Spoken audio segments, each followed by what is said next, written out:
a guy named Spiro, a GigaChad coding hero. His soul burning bright like Nero, other people's skills are zero. He walks the path laid by web guys, you can see it clear in his eyes. Hates every second, hands are tied, to him React is the world's demise. He renders graphics in the DOM, he takes no prisoners, just your mom. Bangs out code while remaining calm, to React Tech Pool just face palm. It sends Tech Pool into a rage. Think you're smart, don't make him engage. Send him into a Twitch rampage, he'll own your ass on center stage. If you wonder what brings him peace, let him use C and pointers please. It's control over memory, bringing all the noobs to their knees.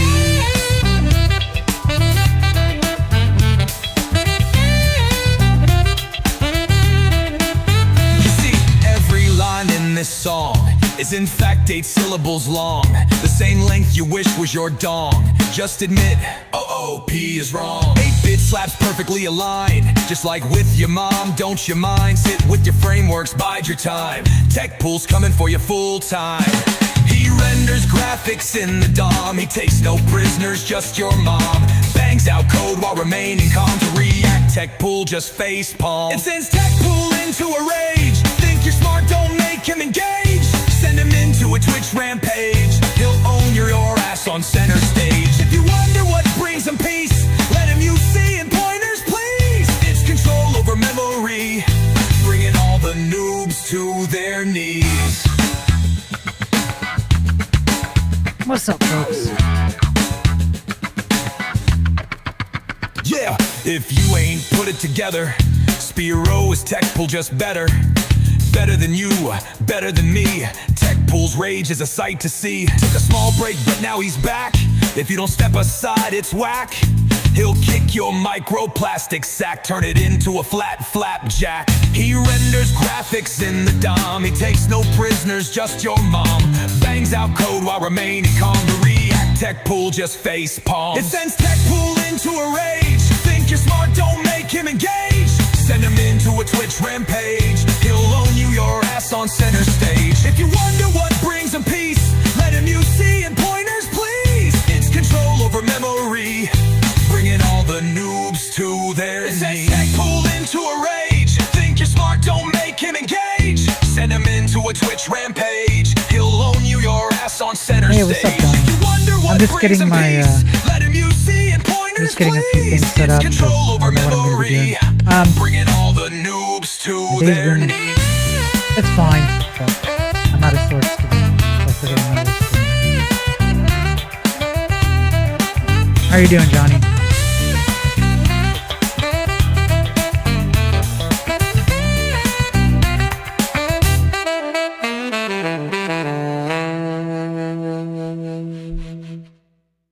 Just a sec. I'm just trying to figure something out. Here, you can listen to the rap battle. Listen to the rap battle. Of programming. React Dev versus Vanilla Dev. React Dev. Boy, your turn. Your turn. Look at my code and soak it all in. My website's pull investors in.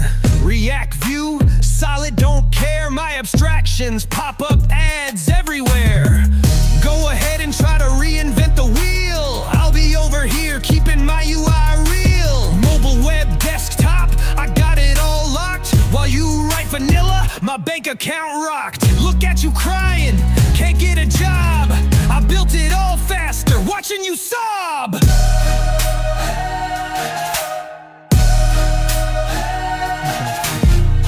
That's like I love this rap battle. Your turn! I know that you think that money's the key, but shortcuts ain't getting you dates, not for free. I'm over here building real products with C while you studying to invert a binary tree. Girls want someone who code like men, not a newbie. Your website runs Did I slower do than a, a crash dial-up course on movie. how to create this React's song? just a cope, JSX so screwy. Your hooks tangle up while my C code runs true, see? React Dev, boy! Your turn! My react. Stacks cash while you're crying broke. Your C's so old, ain't nothing but a joke. Keep building your sites with slow-ass vanilla while I pop to your mom's house, give her a thriller. I'm here in my yacht that I bought with my stocks. You're over there shitting in your cardboard box. Hardware so fast, I ain't a damn fool. Ain't taking 6 years to build a damn tool. Okay, I think I've Vanilla got Dev Girl, a whole bunch of stuff. your I just have a turn. vibe stream. Listen here, little punk, you think you're all that. You abstraction whore, join the cult of React. You seem to be coping with the penis quite small, so you blowed up your websites with npm install. Compensate hard, you use effect, bitch. Die alone, little man, but sure, you're rich. Keep building that shit, think it won't get you, but those loading spinners will totally end you. Who do you think won this epic rap battle of programming? I love this rap battle song. I really do. Johnny, doing great. Left a Theo stream to come here. I know where to find quality takes, and that's here. Hey, Zero X. What was he doing? I saw what he was up to.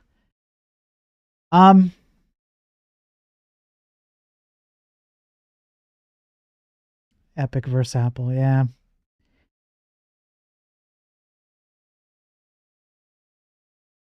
Defending a billionaire, winning against another billionaire.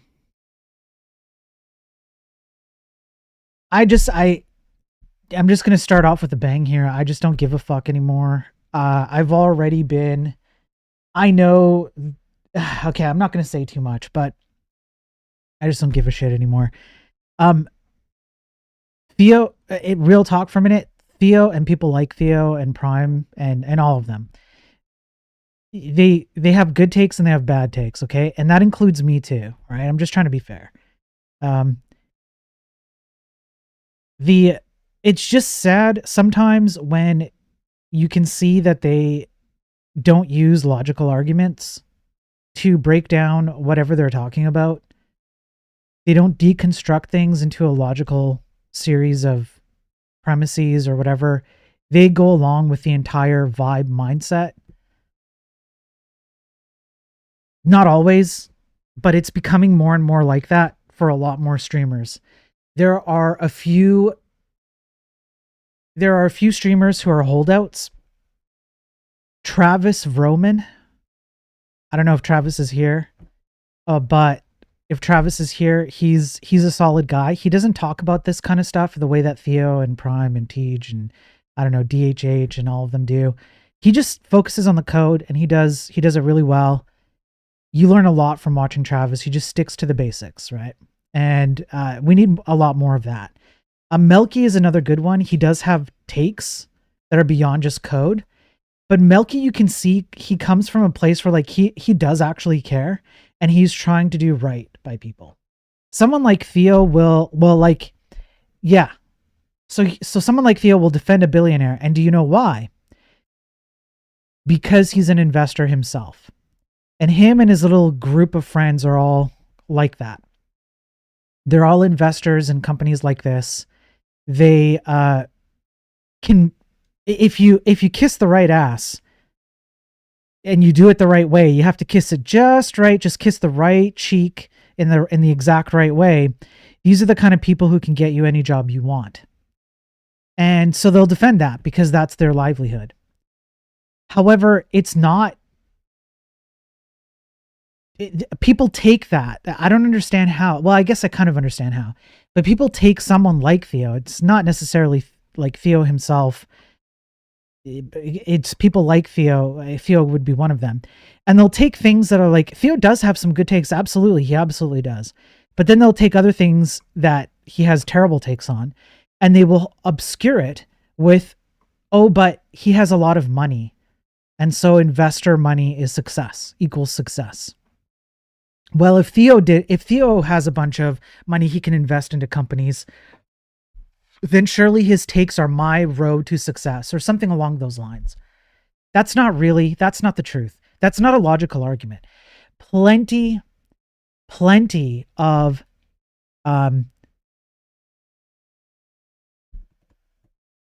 financially purely financially successful or economically successful endeavors are based on moronic ideas. The financial success is not equivalent to an actual good idea from a logical perspective, or even sometimes a subjective perspective. But that's how people equate success, and it's not true. Lots of stupid things get funded, sometimes for decades on end, before we realize how stupid they were. So just because somebody comes along and says, well, I have this cushy job with a bunch of money, or I'm an investor or whatever, does not mean that everything they say is a good take or a bad take, honestly. Right? Theo is loving the smell of his own fart. Sometimes he does that. Yep. Yep. Travis is Gandalf, but with a better beard. It's true. Moldy on YouTube says, I thought Spiro was the tech industry. How can it die? Have you seen me ever? Yeah, he's a salesman. Yeah. Am I doing call-ins? No, I don't. Vamp, I'm sorry, but no, I don't trust you to not say something that would get me stricken off of my social media. You can barely contain yourself in chat. I'm not going to let you call in, Vamp. You can't be making stupid ass jokes that are going to get me banned because you decided that you wanted to spout your mouth off like you normally do in chat. I'm just being honest, man. I don't know why he made T3 chat, to be honest. Everyone is making their own LLM API applications. The best ones are from established companies like JetBrains. Okay, so I'm going to try and be fair to Theo. The whole all the different LLMs and chat stuff, he did point to a painful aspect of using LLMs, which is that they are indeed slow and difficult to use, and he made it somewhat better. How much better, like an actual metric, is kind of up to you. And you know, it is what it is. But he definitely picked a portion of pain and tried to tackle it. I'll give him that. But that's like you're trying to treat a symptom with another symptom. There's a cause, and he buys into the cause. He's just perpetuating the cause, in my personal opinion. Abdul, what's the alternative model to what, Abdul? To what? Frog is a gentleman? No, he's not. I've been on J Bob's show. That went fine. Sure. But he's got a different show than I do. It's not the same thing, Vamp.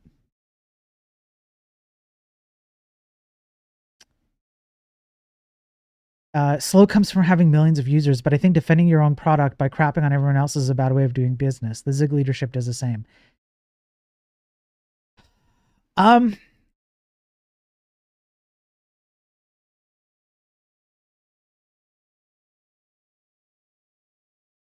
Yeah, but what if he's right? Like, let's play defense for a second. What if he's right?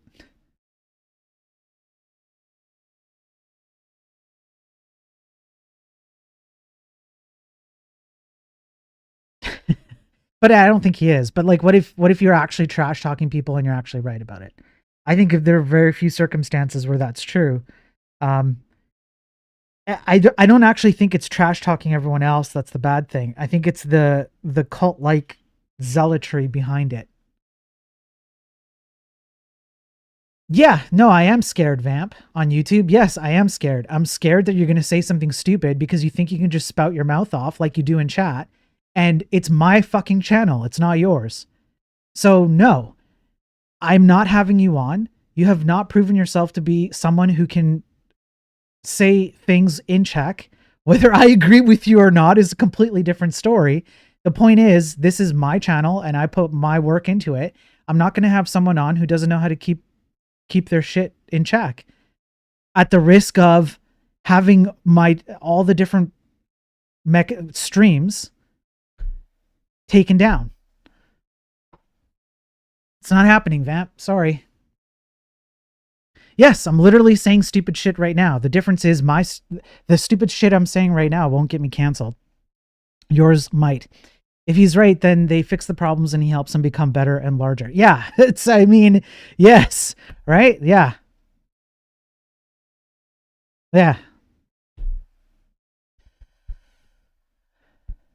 So I don't know what I'm going to do this stream. I've got, well, I know what I am going to do. I'm going to do like a bunch of different stuff, just whatever comes top of mind. I'll read a few things. I'll probably do some code on the game. Maybe go over a few little bits and pieces that don't kind of fit into any of the normal streams I do. Just shoot the shit. Do call-ins and take someone else on? Sure. Nobody but you wants to do a call-in, Vamp. Literally no one wants to do. Nobody asks. I've offered people to do a call-in, and the one person who I am most scared of Vamp coming on because of what he might say. That he's the only person who's willing to come on, which is actually just scarier. That's all it is. All it means is that the guy who wants to spout off the most wants to come on and spout off the most. No, I ain't risking my channel for that. It's not what I'm about. I don't want you to bring the other BS into it, because it's not what's going on here.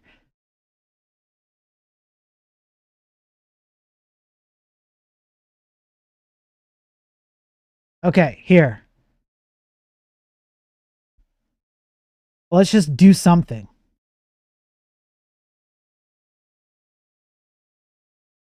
How about this? Let's just read something just for the hell of it. Just get distracted from all this crap.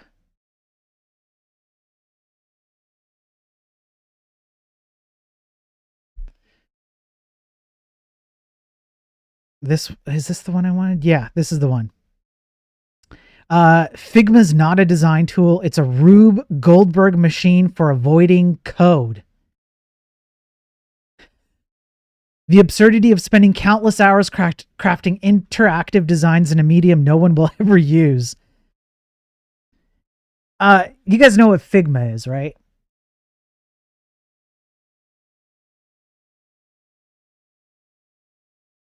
I really like this. So it's a design tool. I mean, I guess I could, let me see if I can pull it up. I can't pull that one up.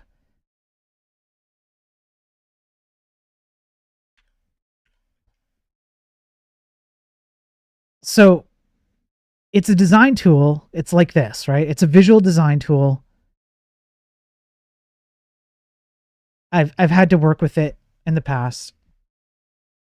And you can kind of, you see it on screen, right? You just lay out all your stuff. And then what you can see on the right-hand side, if you're someone who needs to grab this design and then get like borders and background colors and text sizes and all that stuff, on the right-hand side is all the information you need on any given element. And then you just convert that, right? So yeah, like Dreamweaver, you slice it all up like PSDs, you know, like Photoshop PSDs, but it's like more advanced, right? So that's what Figma is. By the time I was done with the prototype, I could have built and shipped the app. Well, that's kind of what the article brings up. Right. So this doesn't really fit in. This is one of the articles that doesn't really fit into like a daily tech news stream or an enlightened programming stream. And I'm just kind of doing whatever the hell I want this stream. So I figure I might as well read this one. Interesting, slightly interesting. Somewhere a designer is meticulously adjusting auto layout settings in Figma, crafting an intricate set of nested components, master variants, and esoteric constraints, all to simulate the behavior of a simple button. They pat themselves on the back, believing they've mastered digital design. Meanwhile, a developer glances at the file size and codes the button in 5 minutes. I think this right here is probably all you need to read, honestly. the amount of time it takes for someone to create all of these kinds of designs doesn't translate very well into actual implementation. And that's a common source of disconnect. And I've experienced this myself. So someone will have a Figma design from a design team. They'll send it to me. I have to implement it in whatever it is. And I quickly realize that there's some element to it that cannot be done. Just simply cannot be done. And that's lost on the designer because the designer has in some ways a lot more flexibility to do things that we typically can't actually do in practice. This is like, it's kind of a similar argument to functional programming, where the diehard functional programming people are like, yeah, but look at the academic rigor of using functional programming for inputs and outputs and immutable stuff and whatever. But then in practice, the limitations show up. And it's like, there's a disconnect, right? So I love this. And what stands out to me here is that this kind of abstraction of like complicating a process that should not otherwise be as complicated as it is essentially the entire message of the tech industry right now. This right here, I think, sums up the tech industry. This animation. Maybe I should tweet that. I don't know. Should I tweet that? Because that's what people do these days. And they don't understand, like, how do you know how to make toast anymore? You don't even know. It's just toast, but you don't even know how to slice the bread. You don't know what a toaster is. You have no clue.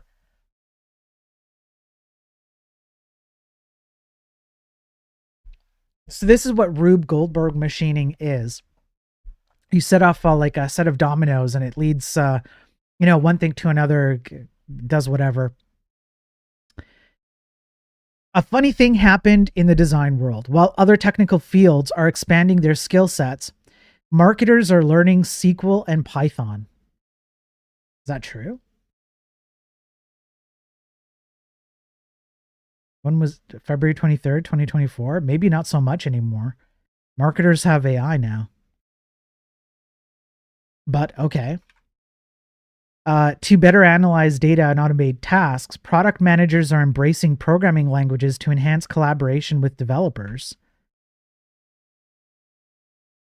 I don't know about that either. This is from 2023 with AI. This is woefully outdated. Yeah, I don't know about that anymore. And copywriters are using automation to streamline content creation. What's this about?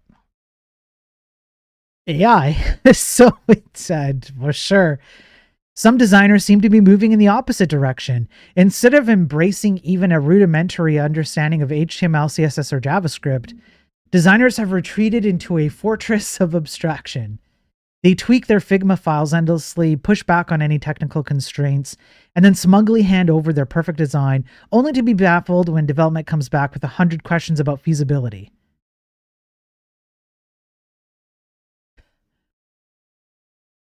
Challenges of working with the Figma to HTML conversion company. Okay. Every detail needs attention, yada, yada, yada. Common challenges, communication gaps between designers and developers. Difficulty arises when developers don't fully understand the intent behind certain elements. Okay. Time delays, missed deadlines. Inconsistent code quality. Messy code. Why? Oh, because it's the Figma to HTML. That's why. So I guess Figma has an HTML automated output process? That would suck. I could see that sucking hard. Okay. The irony, I've seen designers on Reddit complain about how developers never implement their vision correctly. Really? Hang on, really?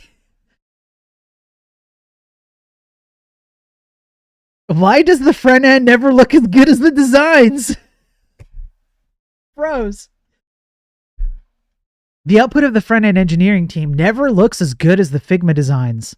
I'm not very design savvy, and often I don't have the vocabulary to explain what's missing, but it's obvious that the designs look great, while the app looks like shit. Most of the time, it's little things like spacing, shadow, padding, alignment, etc. I think my designers are fine. We use Figma. We create component libraries and have started to use some features in the developer mode too. The finesse and attention to detail is lost when developers code it in. How do you guys prevent this? Should I ask the designers to do a quality check? Should we set better expectations from the front-end engineers? Is there something I'm not doing? Okay, that Vamp, you had a banger one there. HTML got that Figma skibbity riz. Okay, I'll give that one to you, Vamp, right? But I'm not giving anything else to you. Yeah, client, dig this hole. Also, client, move this hole over here. Okay, hang on. Hang on, wait. I'm a designer who knows full stack and understands your frustration. I smell a bit of sus. Hang on, let's just read this for a second. In my experience, the problem usually lies in a few things. Designers do not know the stack, architecture, and what's possible in a reasonable amount of time. Not their fault, but it is the reality.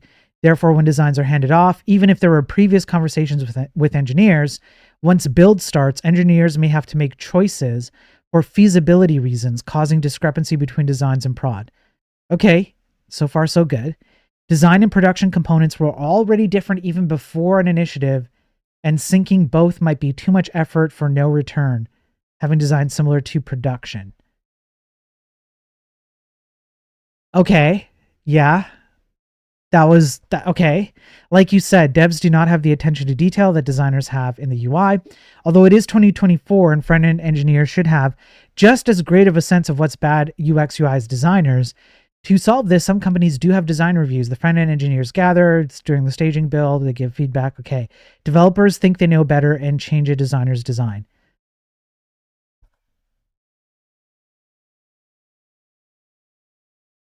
That's not a terribly bad take. That's pretty good.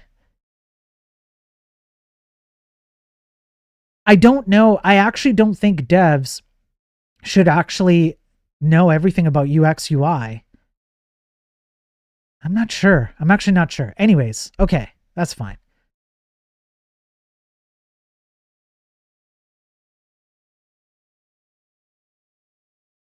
Newsflash. If you don't understand even basic developer language, don't be surprised when your work gets lost in translation. Sure. The myth of the pure designer.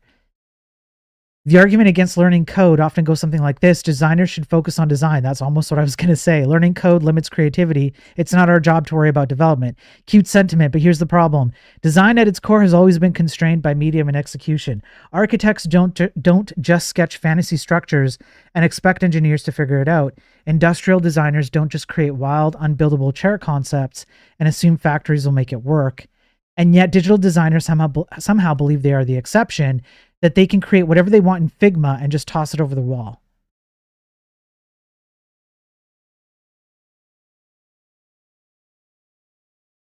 That's AI. No, that's more than that. That's the way many people think in the tech industry. I just create something, I toss it over the wall. I don't care. Vamp on YouTube says that I'm jealous because he's more interesting. He doesn't want me to call in because I'll overshadow his puny Greek Riz with my Chad Romanian Sigma Riz. Vamp, you couldn't be more wrong. I don't even know how to describe the amount of I can't think of the word. Maybe Vamp has me on this one. Whatever, I'll give it to him. Vamp wins, all right? He's still not getting on the show no matter how much he tries to trash talk me. It's not working. A pure designer who refuses to learn code is like a playwright who refuses to understand how a stage works. The designer's security blanket. You could literally, I think actually, you could take the word Figma of this whole article. Yeah, 0x, it reads like AI.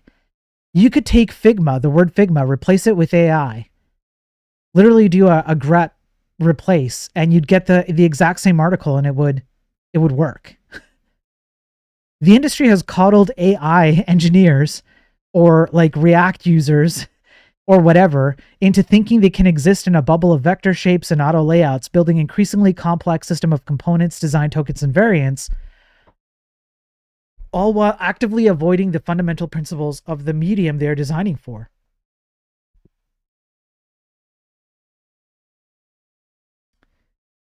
Let's not sugarcoat it. Learning code isn't hard.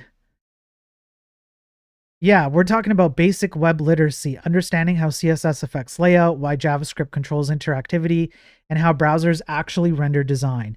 But too many designers cling to the excuse that learning code is too technical, too left brain, or not creative enough. And yet these same people will gleefully spend hours wrestling with Figma's prototype settings or Rust's Burrow checker, constructing elaborate component libraries that require a PhD to decipher. Wait, what? Why do you have a link here? How difficult is it to learn Figma?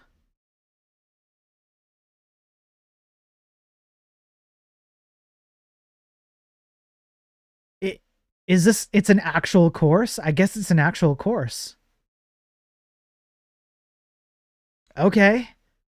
So it's fear. Yeah. Knowing how it's made makes you a better maker. Yeah, honestly, this was pretty good. You could actually apply this to AI. 100%, I think you could. You just have to change some of the words. Just replace Figma with AI.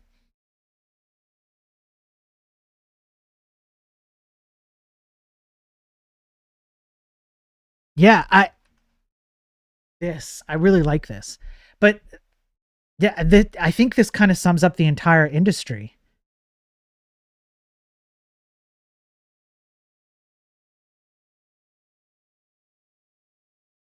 Yeah, like, yeah. It's like setting off a series of dominoes, gears, levers, and pulleys just to pour a cup of coffee. All right. Yeah. Anyway, okay, that was a good one. I have this other one. I thought this one was going to be good. This one right here. I probably have to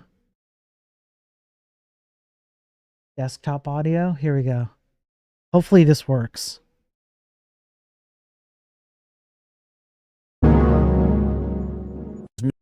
Every great venture capitalist in the last 70 years has missed most of the great companies of his generation, right? Like, so the great VCs have a success, record of getting, I don't know, 2 out of 10 or something of the great companies of the decade, right? And so, if it was a science, you could eventually have somebody who just like dials it in and gets 8 out of 10. But in the real world, it's not like that. It's just you're in the fluke business. And so there's an intangibility to it. There's a taste aspect, the human relationship aspect, the psychology. By the way, a lot of it is psychological analysis, like who are these people? How do they react under pressure? How do you keep them from falling apart? How do you keep them going crazy? How do you keep them going crazy yourself? You end up being a psychologist half the time. And so like it is possible, I don't want to be definitive, but like it's possible that is quite literally timeless. And when the AIs are doing everything else, like that may be one of the last remaining fields that people are still doing.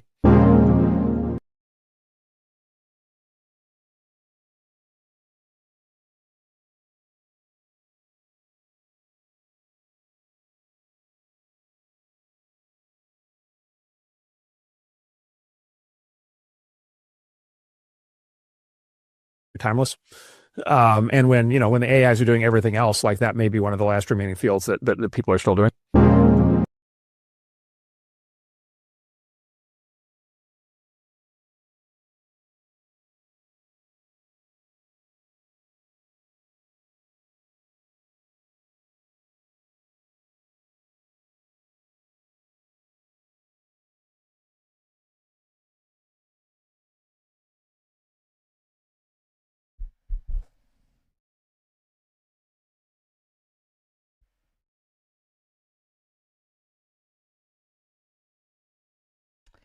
Mark Anderson says when AI does everything else, VC might be one of the last jobs still done by humans.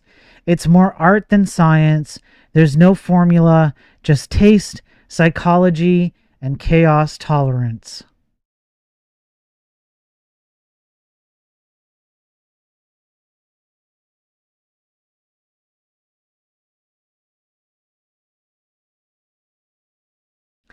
This is cope on a level that has so far surpassed any other kind of cope I've seen in the AI space, I think. If AI does everything else, there won't be founders for VCs to pick. All the things that would have been built by founders will already have been built by OpenAI.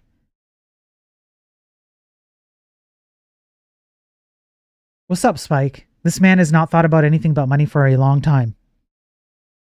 That's what Spike says on Twitch, yeah. There's no formula, just taste, psychology, and chaos tolerance. Holy shit. Sounds like a vector store, chaos. Pre-training, psychology, and fine-tuning, taste. Perfect job for an AI.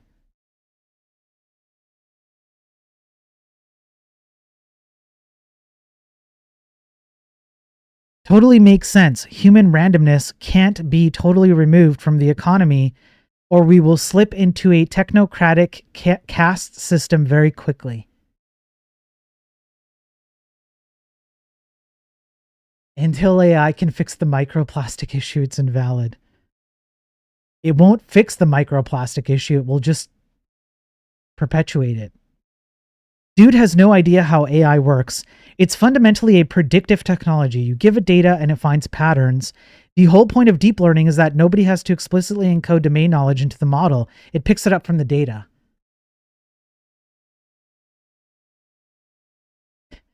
Funny how many people think their job is the one that will be the last to be replaced by AI. Truckers once said there were certain skilled maneuvers that AI could never perform. Also, what's to say we won't see a Moneyball type situation in VC? Maybe it's more science and less art than people want to believe. By the way, hey Travis, how you doing, man? Good to see you. Thanks for being here.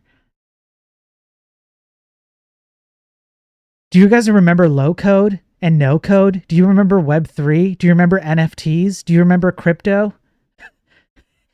All of these things were supposed to like supplant programmers, truckers. It might look to many that VCs simply build a portfolio to align with other VCs to avoid dealing with much risk. Many VCs today are all in for ChatGPT types of investments. For example, despite the real-world applications not approaching a profit or even human-like capabilities, it seems like artificial intelligence would do the same thing in judging VCs, copying the rest to manage their risk. That was the concept of high-speed trading a decade or two back, to do the same things only faster. Those things are all the same, bros, just jumping from one buzzword to the next. Yeah, that's good. Yeah, Travis, yes. So a venture capitalist is a narc, psychopath, anarchist? Nice, yes. It's...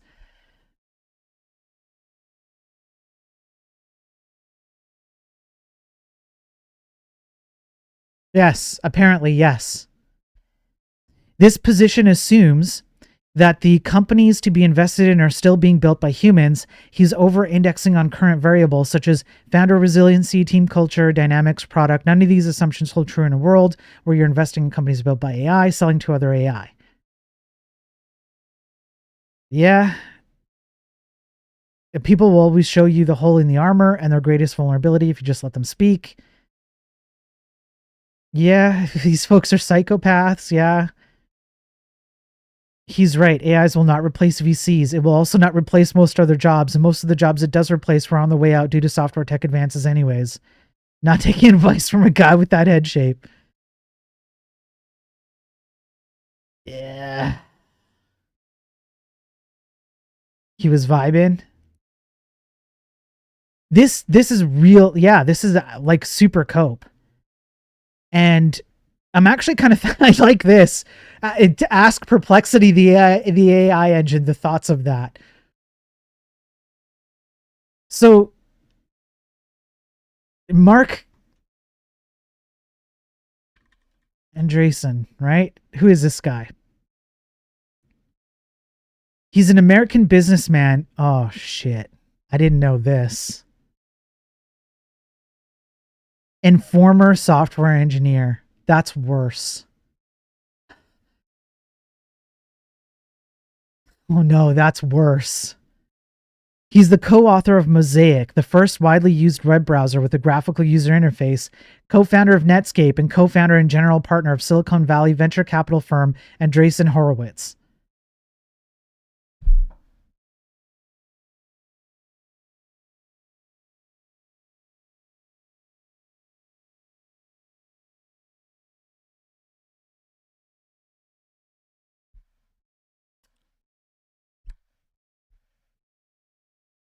So this guy,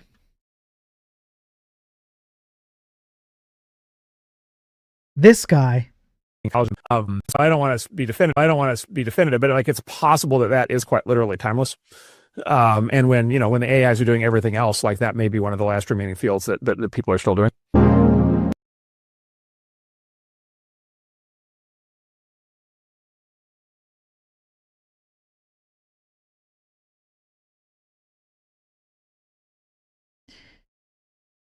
so the Theos of the world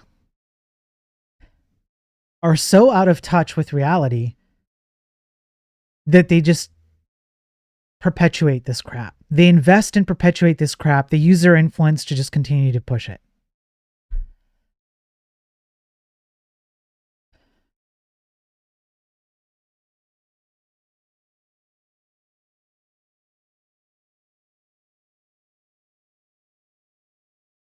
Found what the future of only VCs looks like. I gotta show this.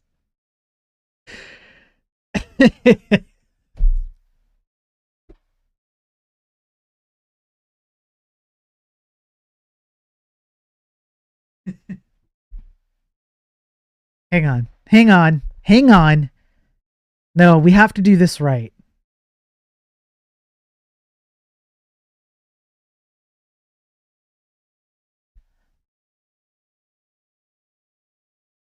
Hang on.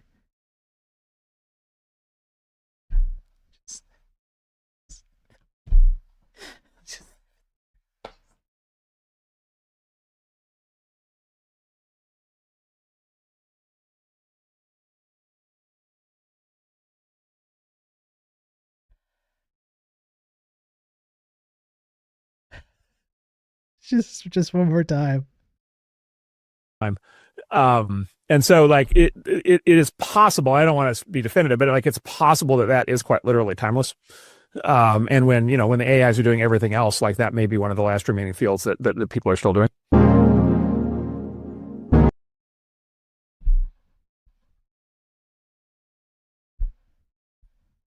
I'll just leave it there. I'll just leave it there.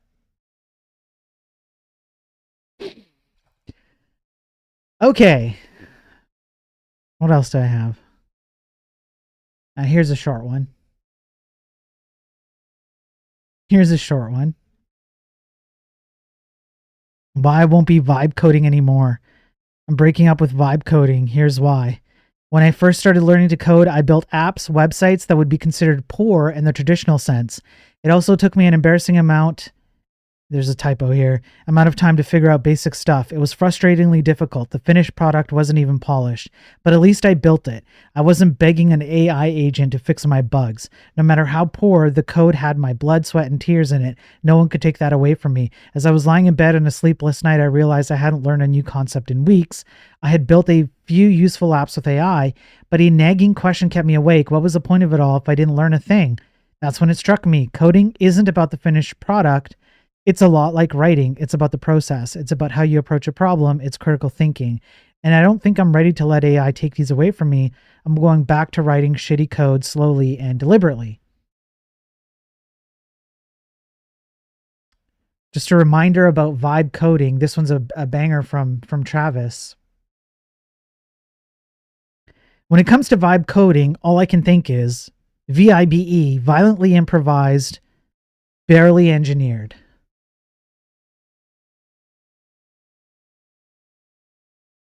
And this couldn't be more true. It kind of goes back to, well, it goes back to this, right? When you invent a machine that does everything for you, you don't learn how to do anything. It's a necessary requirement. Like, so you can imagine it follows a certain series of steps, right? And I think it's probably maybe three. The first one is somebody needs to know what they're doing in a particular problem space, followed by someone builds a machine to automate what they know, followed by people use the machine to automate that thing, followed by nobody knows how to build that thing anymore. Does that kind of make sense? I think those are the steps. I think that's how it works. You start off with someone knowing something, then they automate that away. Then the person using that thing, which might even be the creator, forgets or doesn't or never learns how to do that thing. So then good luck replicating the thing. Or even understanding how it works, or, you know, when issues arise, etc.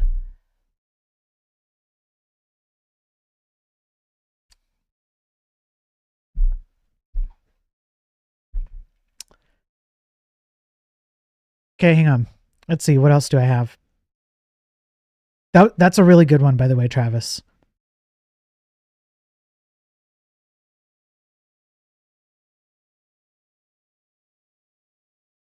Let's see. Okay, how about this one? I'm feeling like this. Let's do this one.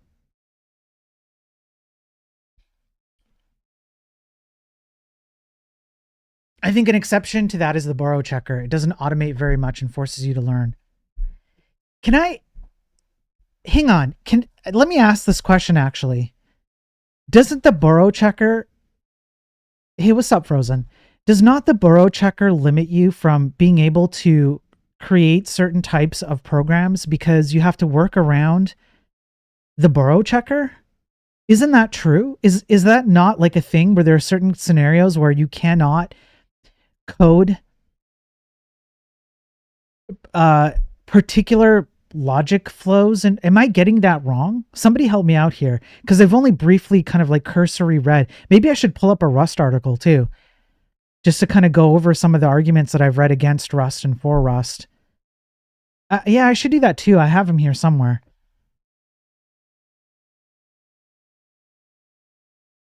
Yeah, I have it right here.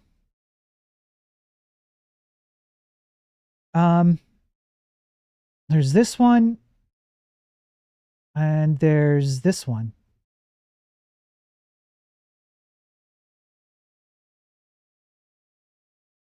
Maybe what we'll do this.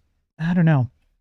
I spent the last 2 days trying to learn as much as I can about how Unicode works and how C++ handles it. LLMs could have just done it for me, but I'm glad I learned all the high-low surrogates and hex values. Yeah, 0x. That's good. That's absolutely the way that a lot of programmers. We need more programmers to do that. That's what I'm trying to say. We have to get programmers encouraged to go and learn stuff for themselves. Not necessarily because you're going to go out and recreate that wheel in production or in an actual project, whether it's like paid or not. That's not actually the point. The point is so that you understand the edge cases and the different problem spaces, so that when a problem arises, you are better equipped to deal with it, or to even actually recreate a wheel should the need arise. You're far more equipped to handle those things instead of being at the mercy of an AI system, which, you know, if the power is down, well, I mean, I guess you're not coding then anyways, but, you know, if you don't have access to it, or it's incapable of answering the question for you, that's okay. You've learned what you need to know, right? Spike, that's not true. It's still a Turing-complete language, and if you need a design that's not possible to encode within the human-defined boundaries, which get better with research, you have unsafe and inline assembly if you're building FFmpeg. Um, doesn't that kind of go against, I feel like that goes against the entire, like, the principle of what you would be doing with Rust. You know what? Let's take a pause on that, because I actually want to have, like, since we're doing just a vibe stream, I might as well just have like an actual conversation on this. I feel like the messaging of Rust does not align with what you just told me, Spike. But let's put a pin on it just for a minute.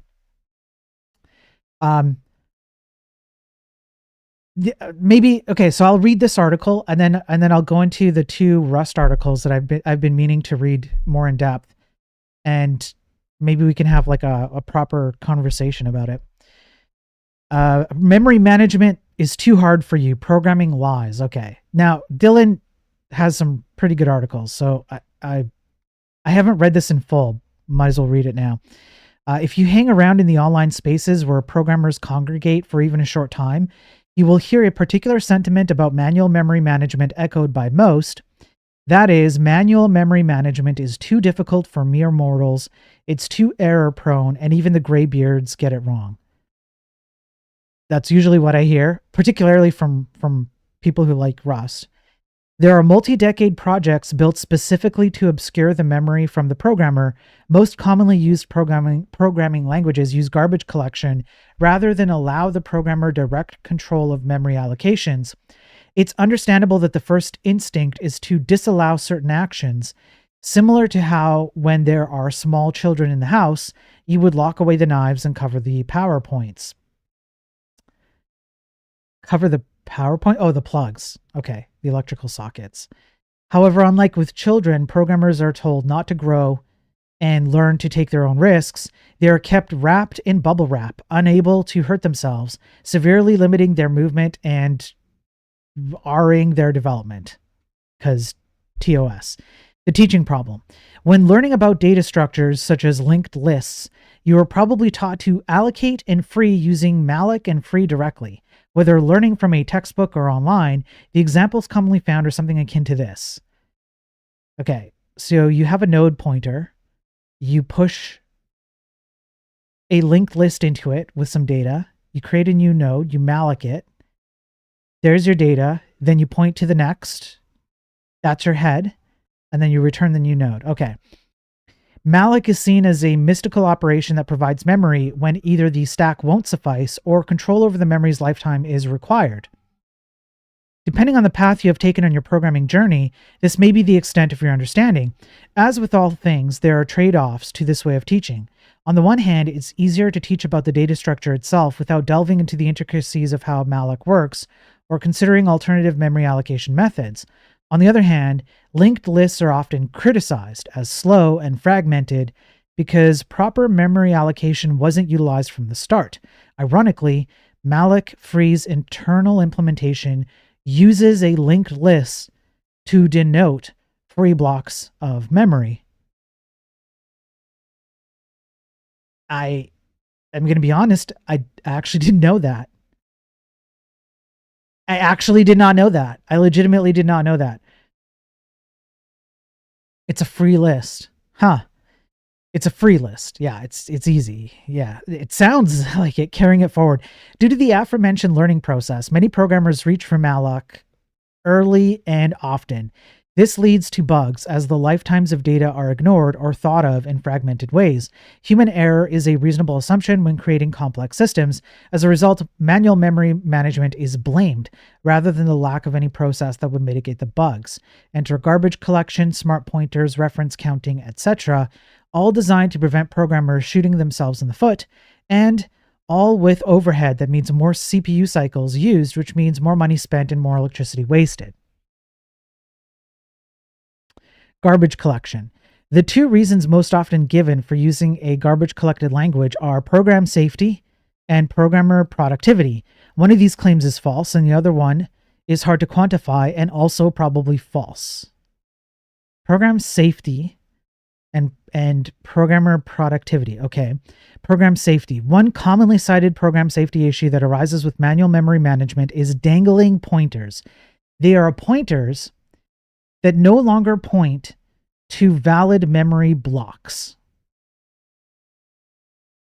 There are few ways to create a dangling pointer, but for the sake of simplicity, here is a classic use after free error.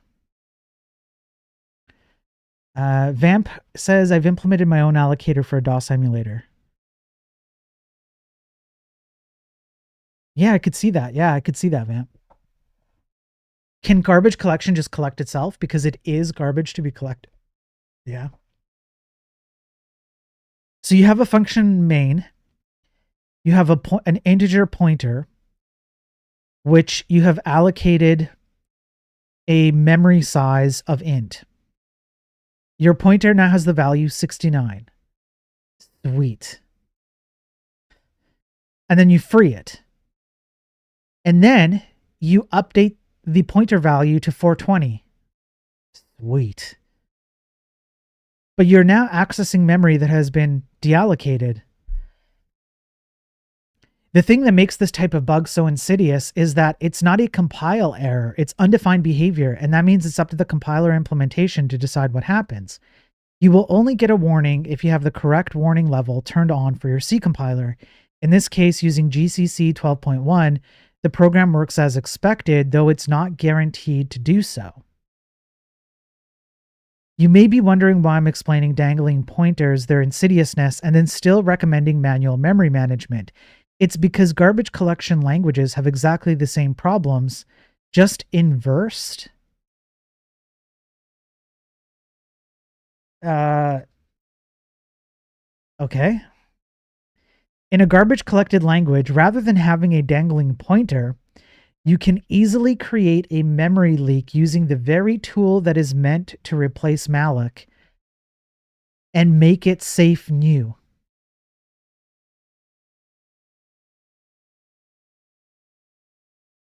Var my thing, new my thing, mylist.add my thing. Wait, what? You can easily create a memory leak using the very tool that is meant to replace malloc and make it safe new. So the my thing instance resides in the heap memory. And it has at least two references pointing to it. The local variable my thing and the reference inside the list my list. If the scope of my thing, example a method or block where it's declared, ends, the local reference my thing will go out of scope and be removed. However, the my thing instance won't be garbage collected, I see, because the my list still holds a reference to it. I see, okay. Only when there are no more references pointing to the my thing instance, for instance, if the item is removed from my list and no other references exist, will it be eligible for garbage collection. Until then, it remains in memory. You as the programmer can easily spot the potential issue in this case. It's contrived after all. Okay, now I understand what he's saying. You have the exact same scenario as a dangling pointer but it's inverse. That's right. Because in this scenario, you have freed the pointer and then you attempt to continue using it. But in this case, you've freed something that's not exactly a pointer. It's like that, but you've passed the reference to it into something else. And until all those references are done, it's still there. The point here is not that you can create other types of memory issues using garbage collected languages, but that you're simply trading thinking about malloc free for thinking about object references instead. Let's just show one more simple C# example to see how easy it is to make a memory leak. Okay, so you have a public class myThing. There's a public function called myThing. There's some global events, which adds a handle event. Private handle event, you have a sender and an arg and you do something. Okay, in the above code, global events.someEvent holds a reference to each instance of myThing until unsubscribed. This is once again the same type of cognitive burden that causes mistakes as malloc free.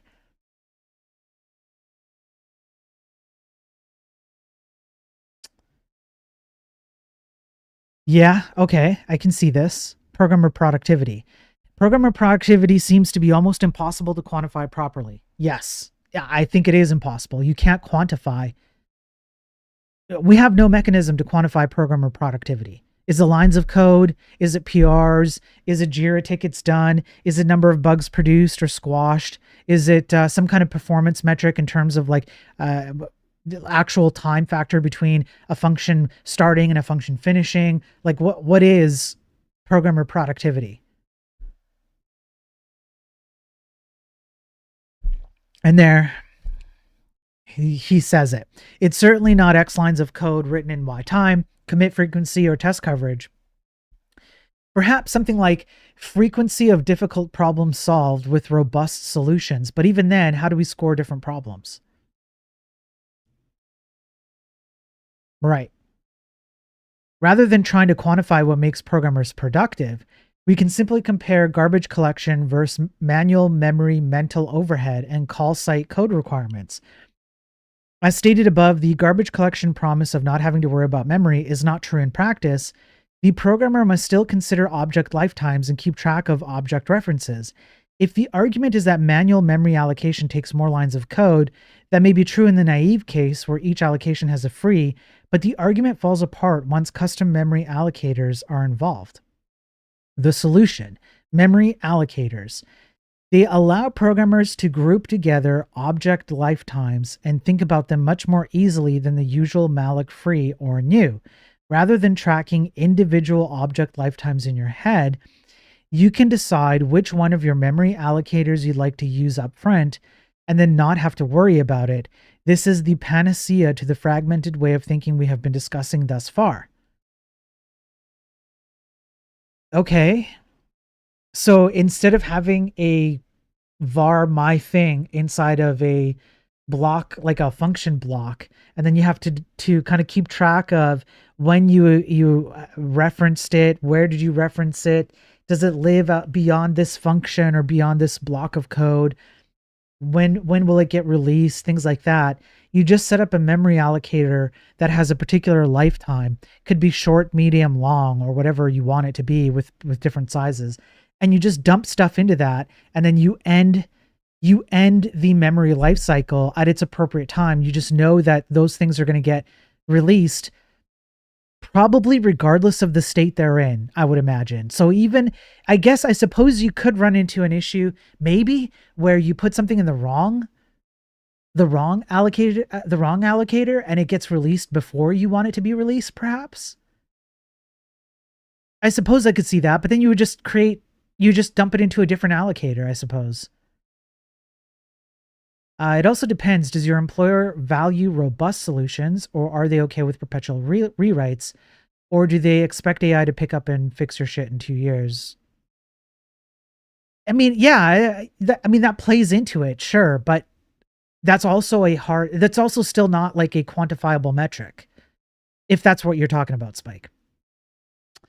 Louis, garbage collection and reference counting have their place, but they should be opt-in for limited situations where they are useful. It should not be the single model imposed throughout any serious language. Garbage collector-ish things and manual memory management are not mutually exclusive.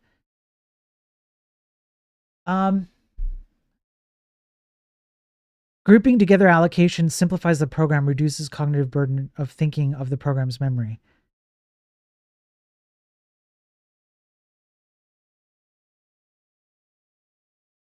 Yeah, okay. I can understand that argument that you don't necessarily have to stick to one or the other.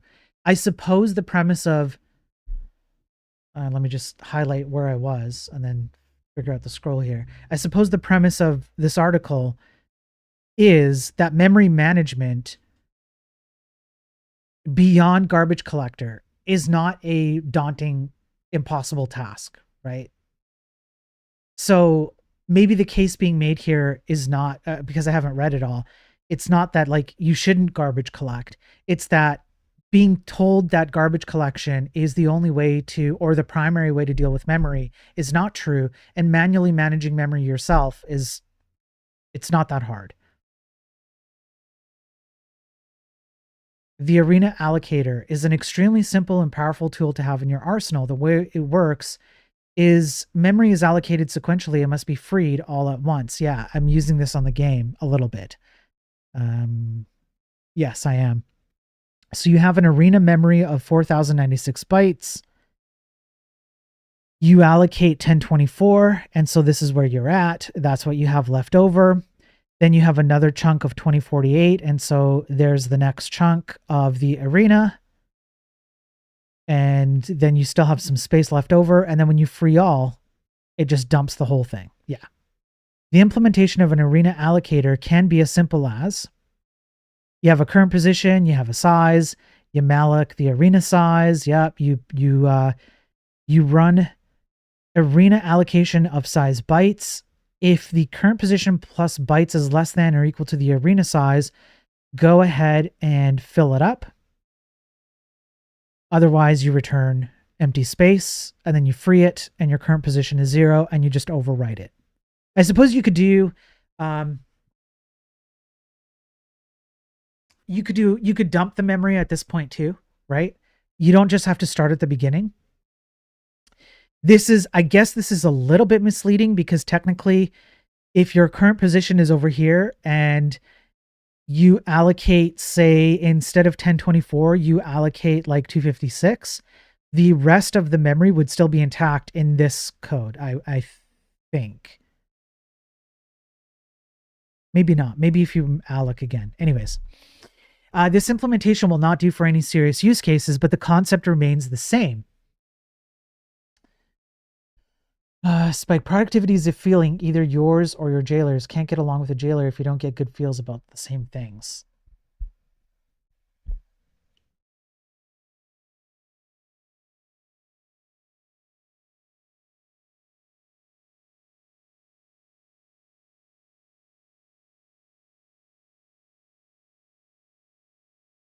Yeah, I don't have a good argument against that, Spike, right now. I have to think about that. Productivity is a feeling, either yours or your jailer's. Yeah, I have to think about that. Sometimes you have no choice but to manually manage memory, but in most cases, this isn't needed.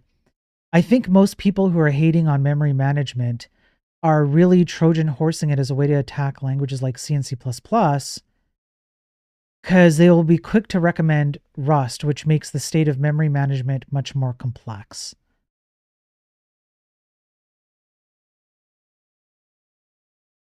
I can see that side of the coins. Yes, I think I would agree with. I think that's where I stand. It's that yes, people who hate memory management are using that as a way to attack C and C++, and then they inject Rust as the answer. Why argue it's agreement? It's not quantifiable.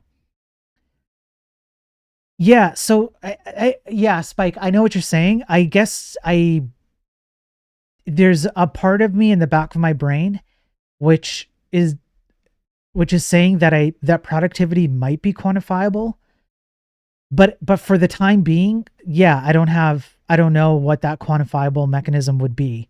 So yes, we agree. It's just that I think that it is quantifiable, but we would have to shed what we think of as productivity. It would have to be a different set of metrics, and it would have to be based on no feeling at all. So I guess that's where the disagreement would be, but I don't know what that is, right? So yeah, we agree. I hear what you're saying. Yeah.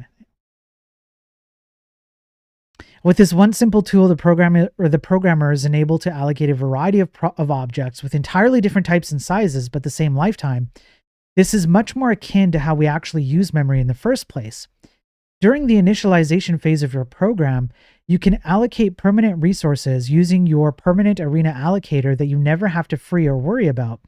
Then each update of your program, you may want to construct some strings and log them to a file. You can have an arena that gets cleared at the end of each update cycle. Right. Okay. So that's what I overlooked when I said, I guess you could free the memory. You don't have to. That's the point, is that you don't have to free the memory.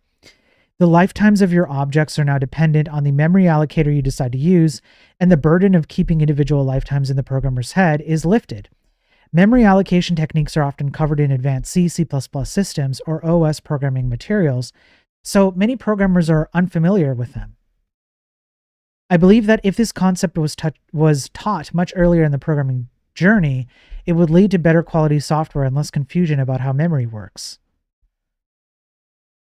You need the end result of the universe to compute such things. Yes, The main challenges arising from manual memory management stem from how programming is taught, leading many programmers to find it difficult. Garbage collection, though not a problem in and of itself, is lauded as the solution to memory bugs. However, it fails to live up to that reputation and obfuscates another class of memory bugs by default.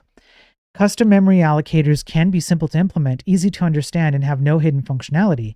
Understanding memory management is essential to creating efficient and robust software. The hardware does not disappear when we try to abstract it away.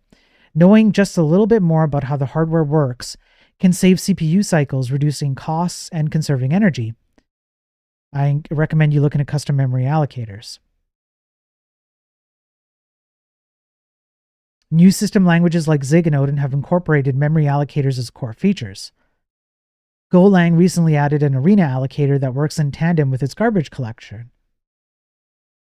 Oh, that's interesting. I didn't know that. Huh. Well, I generally do agree though. With this article, I do agree that memory allocation is just generally speaking, it's really not that hard. It really isn't. And you can do a lot with very, very, very little. This arena allocation with a static size up front has taken my stupid browser video game all the way to where it is now, with almost, I can think of maybe 1 or 2 times that I've had to deal with some complications on it, but mostly of my own doing.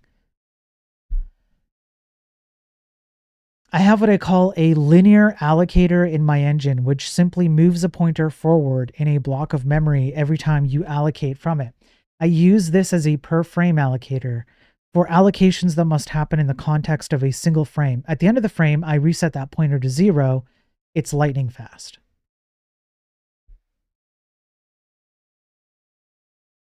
I guess that's why that's what they are calling arena here. That's what this is. Yeah, it's arena. Exactly what you're describing is the arena. It's just a pointer. It's literally a position starting at 0 with a block up front of memory, and you just move forward in the block. And then you go back to 0. I'm excited for Rust to land local allocators. Okay, so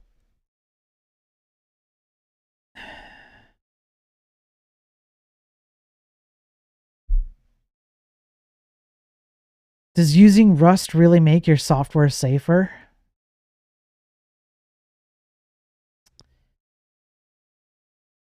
We keep saying Rust is how we make software safer. We'll tackle whatever. Okay, real world vulnerability. In 2021, a vulnerability was discovered in the Nucleus real-time operating system sold by Siemens. According to security researchers, more than 3 billion devices use this real-time operating system, such as ultrasound machines, storage systems, critical systems for avionics, and others. In other words, this code had many applications, including ones where bad things must not happen. So what went wrong? Network devices running on Nucleus need to deal with domain names such as tweedgolf.nl by interacting with the DNS server.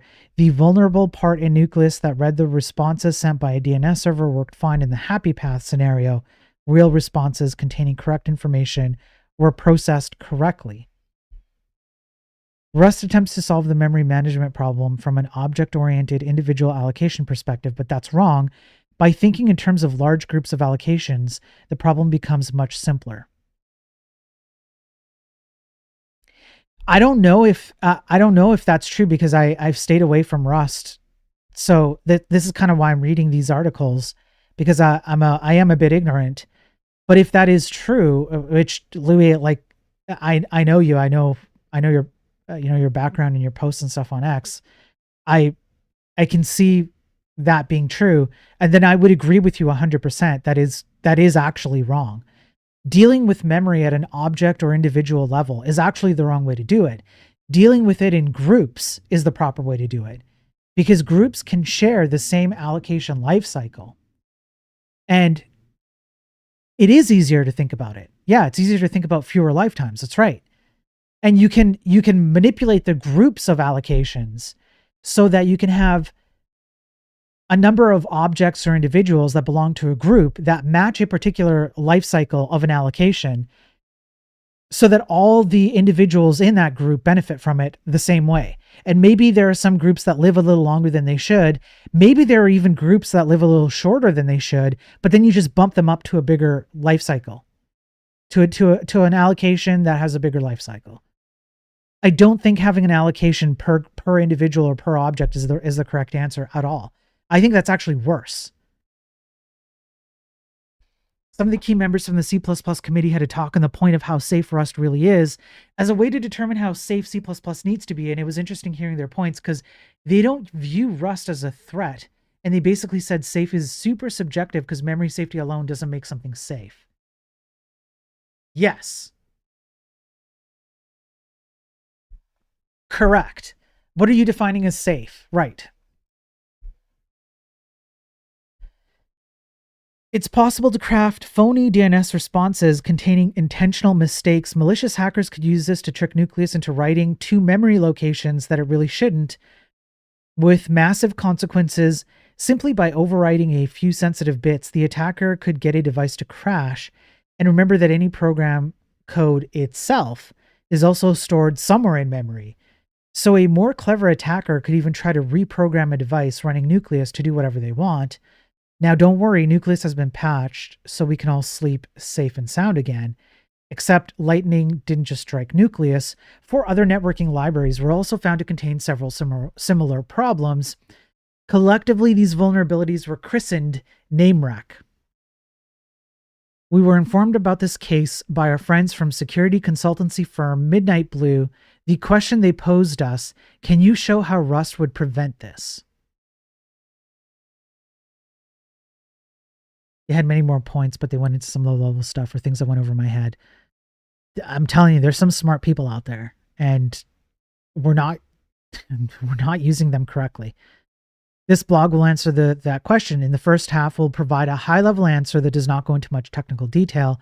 The second half is aimed at C, C++, and or Rust programmers, and we'll take a deeper dive into the actual code. Okay. Our claim is indeed that using Rust would have prevented this. This is not just as simple as saying Rust is memory safe, although it is. We'll go beyond that. We have performed a little engineering experiment which convinced us that, had modern Rust been used, programmers would not have introduced these vulnerabilities. Any exploit attempt would have resulted in a recoverable error. The code would have been more thoroughly tested. Time and money would have been saved. Huh. I'm not sure I agree that it's wrong, but just an inherently complicated problem, difficult to automate. It tries to generate behavior, same as if you were too eagerly freeing memory everywhere you finish using it as early as possible. And then if that's your goal, the borrow checker assists. If that's not your goal because you're not so resource constrained, that's fine. But it doesn't mean atomically tracking per allocation lifetimes is wrong. So the reason why I would say it's wrong is that it adds cognitive load to your brain. If you're going to do that, you now have to, you can't just say Rust will take care of this for me.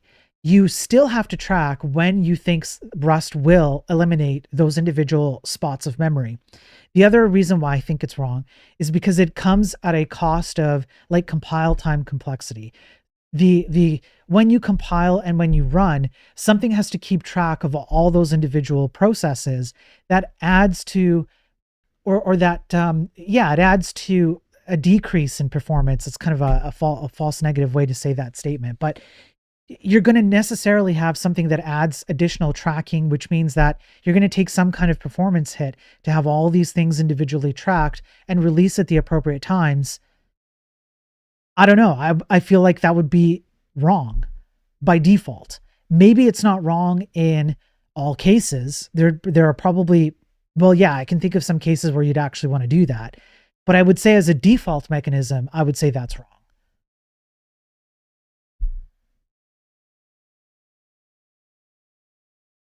Why do such mistakes happen? As programmers, we are often tempted to focus on details, but conceptually, the answer is simple. The tools used to write software don't help prevent mistakes, and in fact, make it hard to detect them if they have been made.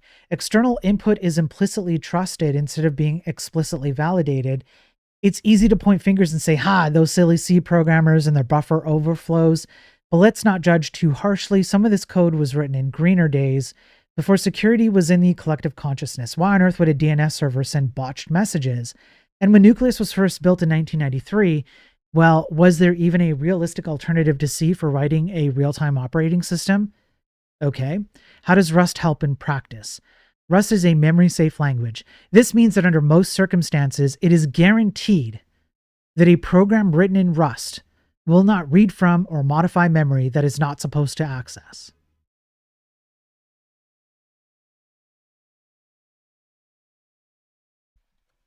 In the vast majority of cases, Rust successfully removes this cognitive overhead. You're talking about reference counting right now, which is perf overhead, but the cost is moved to the compiler instead. It encodes this tracking in the generated binary, increasing compile time, instead of wasting cycles with ref count garbage collector at runtime. I see. So what you're saying is so what you're saying is I'm wrong, to be fair, that I'm wrong that the person writing Rust has to track all the individual allocations. They don't. Rust takes care of it for you. There's some guarantee, presumably under the hood, that these individual allocations are going to be properly freed. And the cost of managing that is at runtime, not compile time.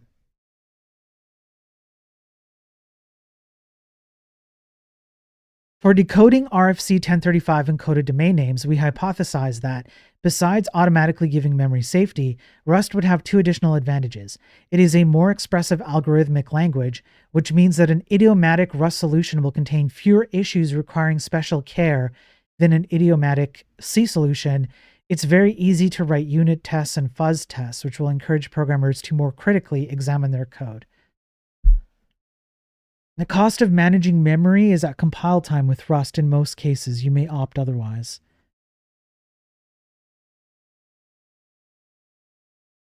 So, okay. So just for a second here, Spike, I'll give you like respectful. I think we're being respectful here. Hopefully I'm coming across as respectful. I'm not trying to be a dink about this. Could I not argue that if that's true about Rust, which I could see being true, okay, I could see that, there's still a cost to having those individual things tracked, which you yourself admitted has a cost. And it's either at compile time or it's at runtime, one of the two, right? However, if you're doing like arena allocation like this, where you're doing far simpler types of allocations in pools, there is no cost. So why would I opt for by default, why would I opt for a cost-based default that I know is going to cost me at some point along the chain versus a no-cost memory allocator like this?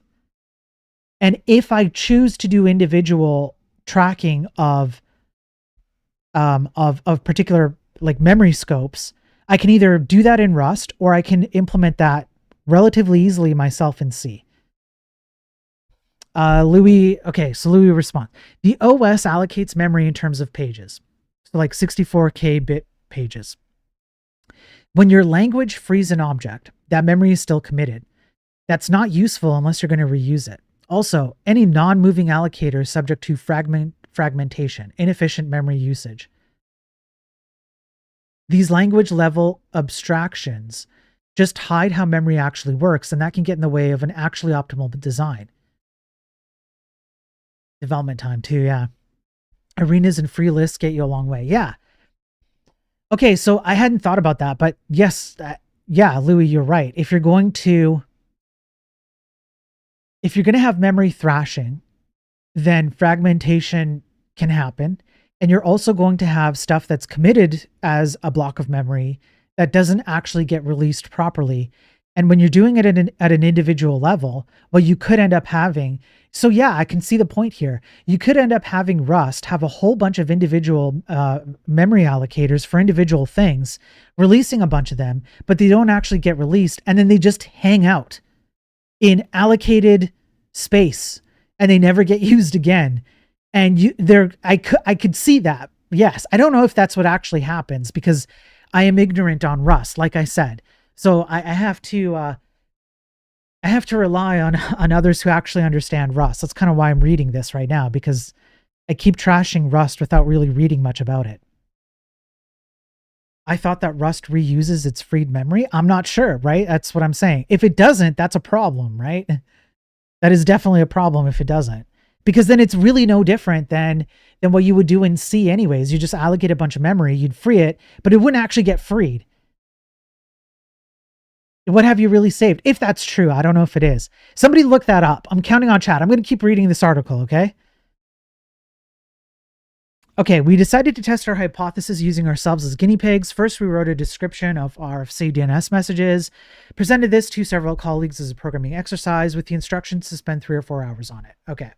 We gave this exercise to 2 interns and 2 staff members. In the meantime, we analyzed DNS unpacked domain name routine, built some tests, okay, kept it secret, blah, blah, blah, blah, blah. It was the problem was deliberately underspecified, yada, yada, yada. So they tried to do it like somewhat scientifically. Okay.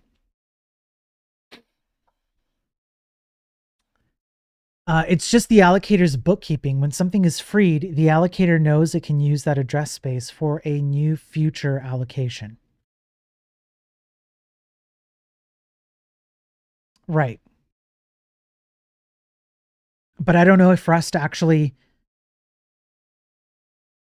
Does Rust do that? I actually don't know. I legitimately don't know if Rust does that. Does it just free and then keep things there?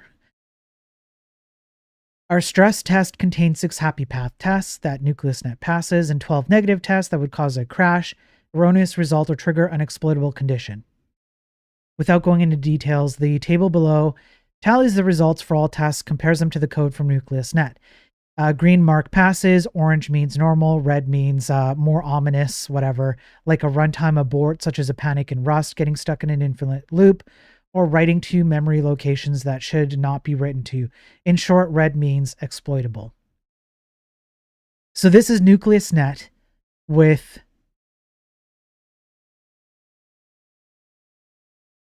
massive failure, I guess, in at least half the cases. And then these are the results of the engineers.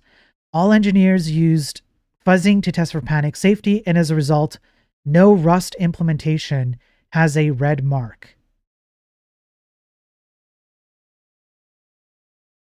They all have only normal test failures.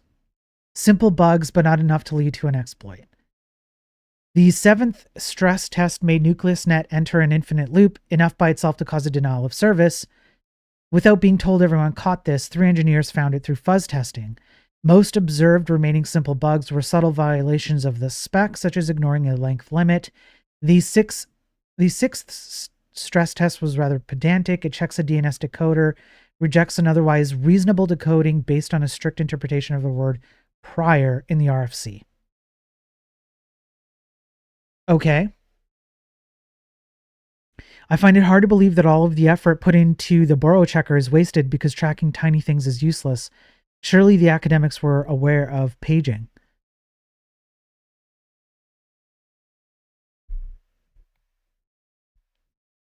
Do we need to look this up?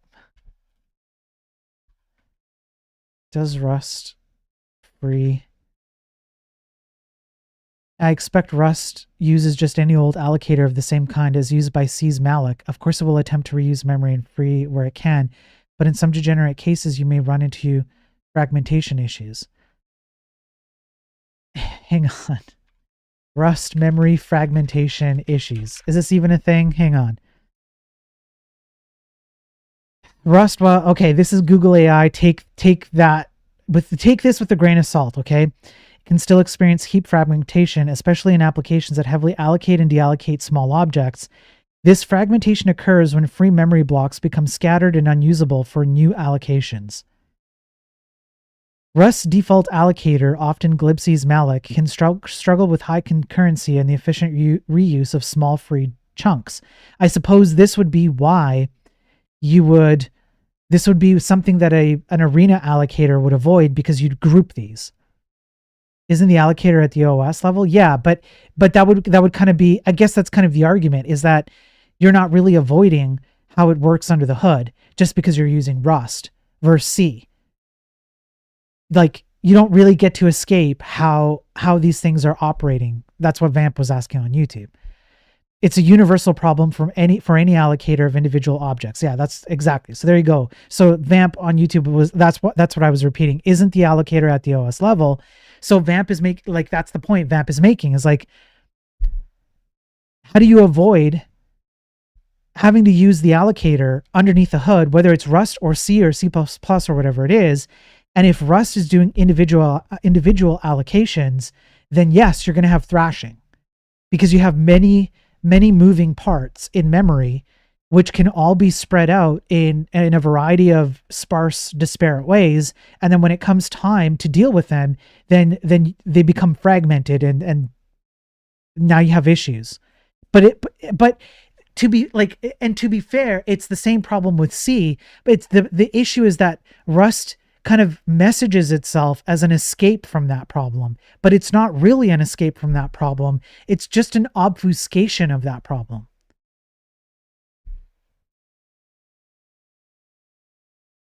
So in a lot of cases, I think you're going to be freeing and then reallocating something of the same type, say in a loop operating on the same chunk of memory, which is freed and reallocated frequently. You're going to free and reallocate something of the same type. I am actually not sure that guarantees that even if you free and reallocate something of the same type, that thing is not going to get fragmented, because you can also have operations running before and after the cyclical loop of an operation that you're looking at, which can cause fragmentation of the allocation, even if it is of the same type or the same thing. You don't know, unless you're tracking what's coming before and after it, you don't know exactly how fragmentation could occur, because there might be too many moving parts outside of that scope.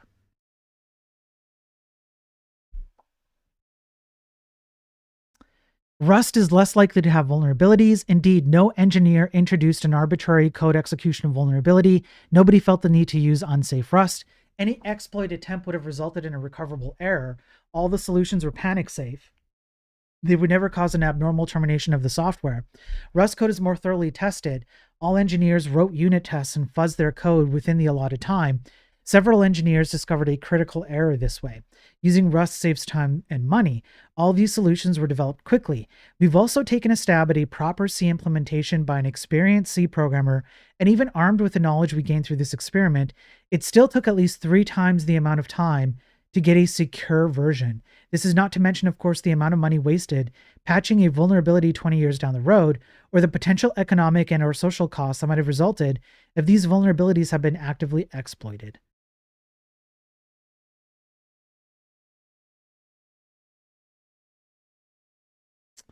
Allocating things of the same size definitely helps to reduce fragmentation.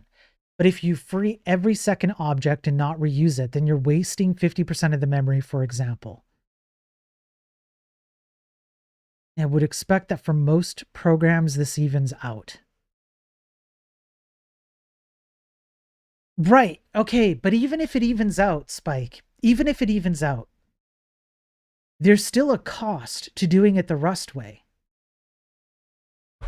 It's already a self-admitted cost, which is that you're dealing with it at, take your pick, compile time, runtime. It honestly doesn't matter. There's still a cost to get you to the same place, but you have more. I'm going to make a kind of an ignorant argument based out of pure ignorance. You would have more control over that in C. Also, lots of allocations of the same type is trivial to do efficiently with free lists. Well, I mean, yeah, yes, because what we already know, Well, I learned today that's what malloc does under the hood. It's a free list. So yeah, if you just, yes. So the deeper dive, they go into it, a quick and dirty C function that decodes this format, which is whatever this format is. Buff dest malloc string length of source +1, while length equals the pointer of source ++ not equals 0. Then you do while length -, and then you copy it over, and then you go back and return the buff. Okay. To reveal the errors, an attacker can embed null bytes in parts of the domain name. Yeah, in the while loop, there is no check that length does not exceed the capacity of buff. The dist -1 = 0 near the end is problematic too.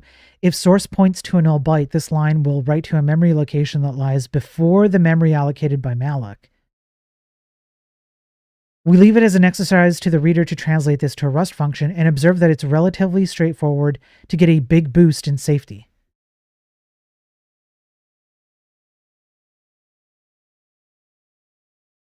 Wait, hang on, wait. I have a bone to pick here.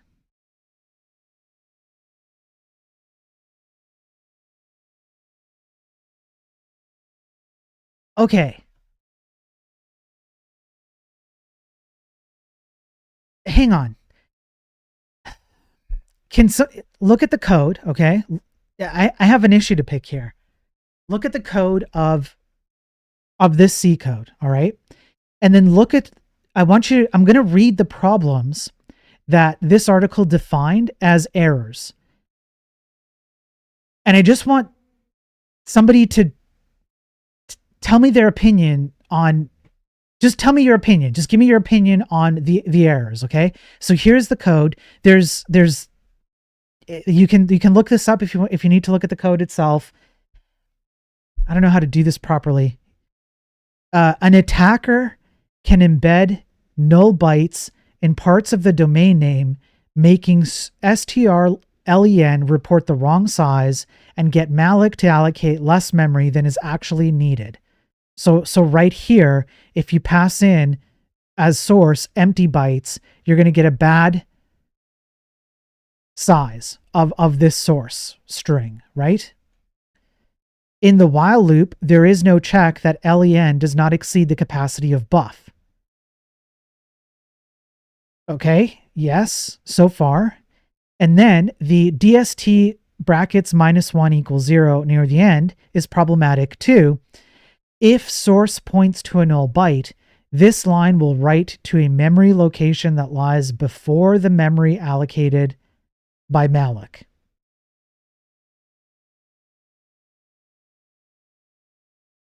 Here.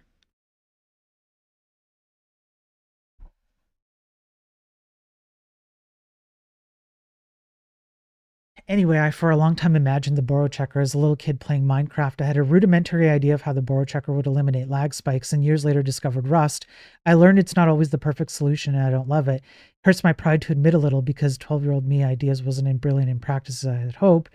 On the other hand, with my current knowledge, I want Rust behavior by default, unless I desire to customize the allocation for a specific task that needs to be optimized. I understand where you're coming from, but I think I ultimately disagree because of the cost. And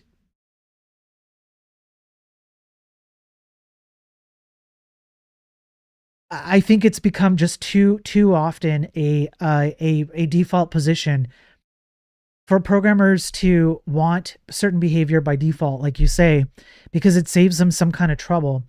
But that's great for you, but that's exactly why I go over this stuff on my streams with the daily tech news and the enlightened programming and the game I'm building, because there is a cost, and I'm trying to quantify the cost. The entire tech industry is telling us a different story than what individual programmers like yourself are telling us. I hear this from individual programmers all the time, a story similar to yours, or a perspective similar to yours, which is, yes, but this thing has a convenience factor that I think should be a default thing that benefits me. I use it well. It has positive outcomes for myself. And I understand that there are sometimes costs to this and edge cases, but it's okay for me. I'm willing to accept the cost. But my argument is not whether you as an individual are willing to accept the cost. My argument is whether everyone as a whole is willing to accept the cost. Consumers are no longer happy with the output of just about anything that comes out of all of these microcosms of let's make things comfortable for individual programmers, because some individual programmer has this perspective about a library, a framework, or a language. Yes, there are costs. Yeah, it works for me, whatever. But the costs have an impact beyond just your world. And that's what I try to do to quantify.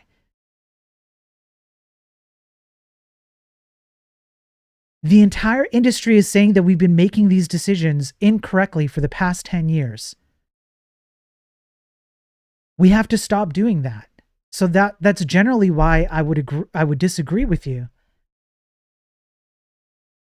Doesn't the null byte still have a length in ASCII and UTF-8? But it could be a bad length, light speed, or it could point to a particular portion of memory that doesn't even exist yet.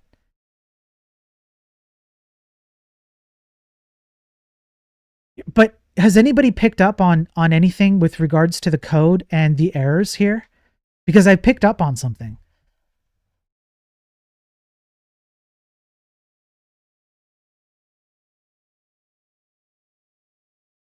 And I'm trying to piece it together in my head, but I have picked up on something here. I don't know if it's obvious just to me.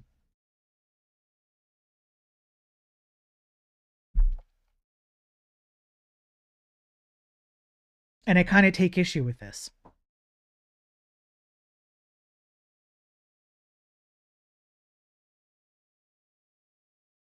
Is it just me?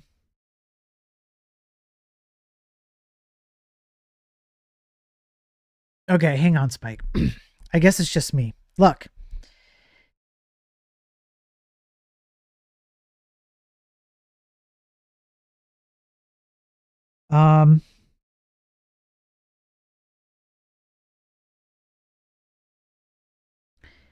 The errors described here are mostly very simple fixes. An attacker can embed null bytes in parts of the domain.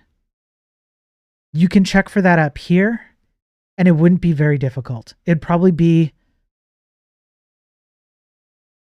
I don't know, somewhere between 3 to 5 lines of code, maybe. In the while loop, there is no check that len does not exceed the capacity of buff. That's a very simple thing to check. 1 line or almost no lines even. You could inline it. The ending, if you point to a null byte before it's allocated, you can check for that as well in maybe 1 to 3 lines of code. I actually take issue with this. If these are the kinds of errors that they are basing, okay, so yeah, this is what I mean. So they'll take something like this, which are easily solvable problems, and they might take something like, well, a C programmer just didn't provide enough checks, and then they'll take that to this conclusion. Watch. They'll take it to this conclusion.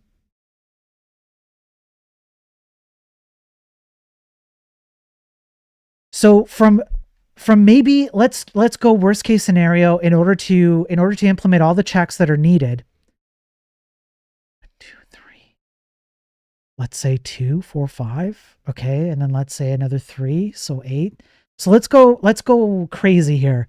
With an additional 12 lines of code, your argument begins with, look at the stupidity of this code. Look at how easy it is to do in Rust. Therefore, our solution, our conclusion is all this. Rust is less likely to have vulnerabilities. An exploit attempt would have resulted in a recoverable error. Rust code is more thoroughly tested. Using Rust saves time and money. I actually I actually don't see the argument here. I actually see this is like a mental gymnastic approach in my mind. A vulnerable C code.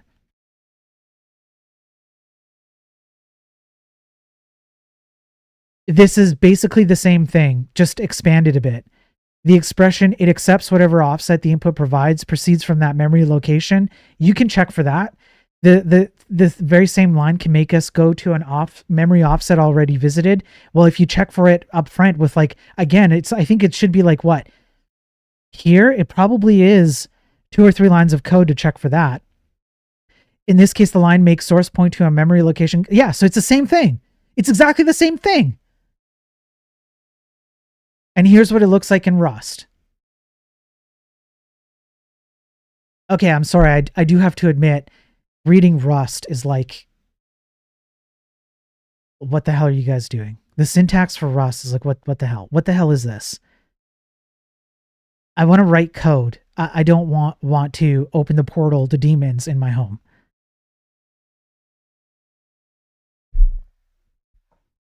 I think the industry has bigger problems in general, and that Rust only serves to raise the bar on average. My last employer saw Rust as a way to reduce development costs instead of increasing the quality bar. I can't get behind that. It seems exploitative. That's the problem to solve. Not Rust is the best way to solve this problem in general. It's better than the buggy firmware literally everywhere. Right. So that would be, that's kind of the message that I'm trying to promote here, which is instead of leaning to Rust as a solution to the problems we face in the industry, we should be pushing the bar higher. That's exactly the entire message. Programmers need to do better. And if Rust is going to say, if people who support Rust are going to provide these arguments as the reason why you should go to Rust, I'm super not compelled by this argument at all. This to me just tells me that we need to ask our C developers to put in a little bit more effort, a few more lines of code. I don't see this as an argument for jump the ship to Rust. Especially when you have to look at this magical incantation in ancient Nordic language. It's a bad example. The while loop part is easy. It's almost weird it was included at all, but it does serve as an example of common small stuff that you don't need to think about anymore. But you should, right? You should. That's the key thing. That's what we see. This is the problem. Instead of people being like, what the hell, guys? Like, what are you doing here? More talking to venture capitalists, talking to executives, talking to managers, and making the case for, well, if we only added like 6 more lines of code, this thing would be way better and we would all make more money off of it. Or at the very least, we would save a bunch of money by not having vulnerable exploits, right? There's actual money to be had by adding 6 to 12 lines of code in something like this. You can literally make the case for more money, right? So instead of doing that, what we do is we kind of dog food our own crap and we create solutions to problems that we think are insurmountable without these solutions. But all we do is just create more problems. That's ultimately all we do. And sometimes the problem is like, well, this solution is slower or more vulnerable or whatever it is, more insecure. But sometimes it's also just, we didn't encourage our developers to think hard enough. In fact, we're encouraging developers to think less. So instead of asking C developers to up the ante with the code that they're producing or going back and fixing older code, which for stuff like this would be so easy. Instead, what we're saying is, don't worry about it, C developers. We have a solution for you. You don't even have to think about it. You don't have to understand a lot. Like, you have to understand less about what's going on under the hood than you do with C, yada, yada, yada. This is actually like lowering the bar.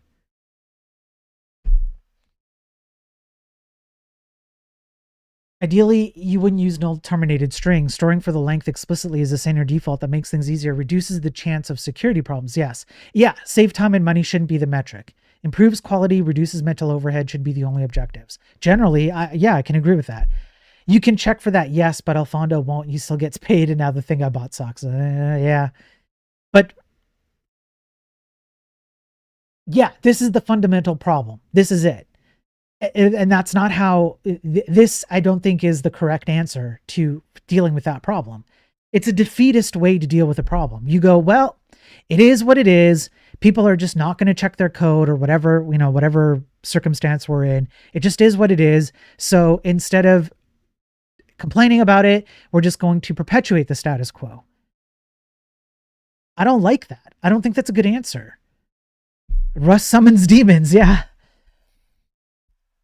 Sounds like more robust solutions to get paid by on the seaside. It's a analysis for venture capitalists, I suppose, but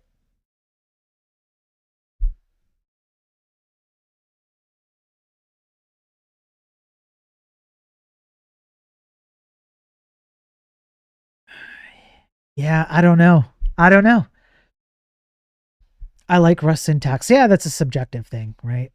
Yeah, I don't like it, but somebody, of course, will. Someone out there will. Of course. It's subjective. It's not a real argument. Okay. So then these guys wrote about it here. So I'm just curious what they say. Using almost anything other than KNRC makes your program safer. The tools used to write software don't help prevent mistakes. Yeah. Okay. So I'll address the second item first. We have around 350,000 lines of code, all C. Everything builds with no warnings. We use multiple static analysis tools. We use fuzzers to test the portions of the code which face the network. We use assertions everywhere. We've written internal functions to sanity check data structures. It might crash due to some internal oversight or state machine illogic, but we're pretty darn sure it's safe. We never trust input from anywhere. This is a design decision and a habit. For the second item, Rust is better than C because of its tooling. Rust prevents bad patterns, which C allows. This makes the code safer. The Rust compilers also do more better checks for safety than are done by the C compilers. The result is a safer program, but nothing prevents a Rust program from reading the network safely, connecting to a SQL server safely, and then using the network data unchecked in SQL queries. We then have the little Bobby tables issue. In order for Rust to be safe, it should also allow constructs which catch and complain about those kinds of errors too. Hey, Mist, how's it going, man? Rust grinds my gears.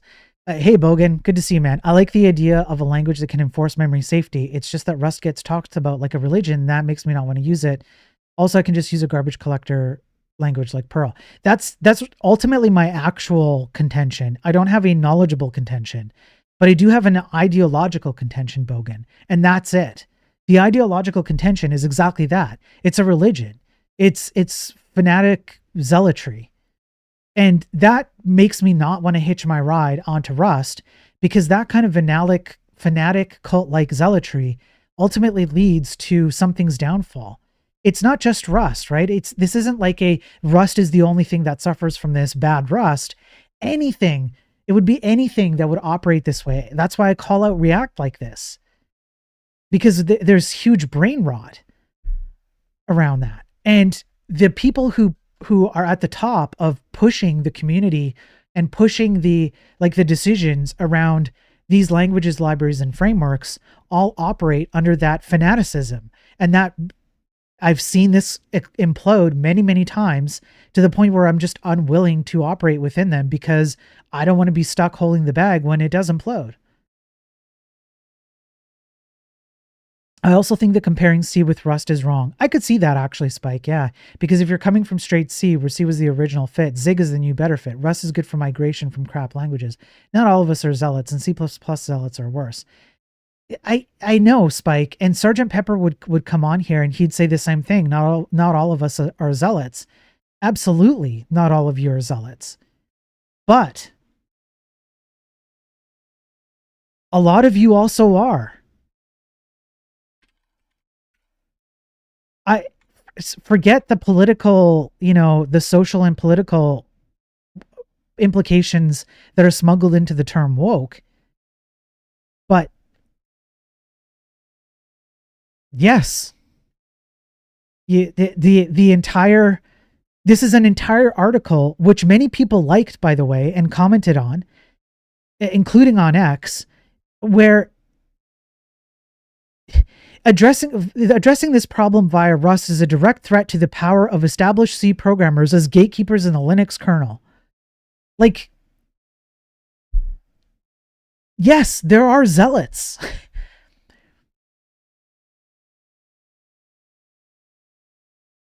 Paste the link? Sure, you got it, man. One sec. Here you go, Spike.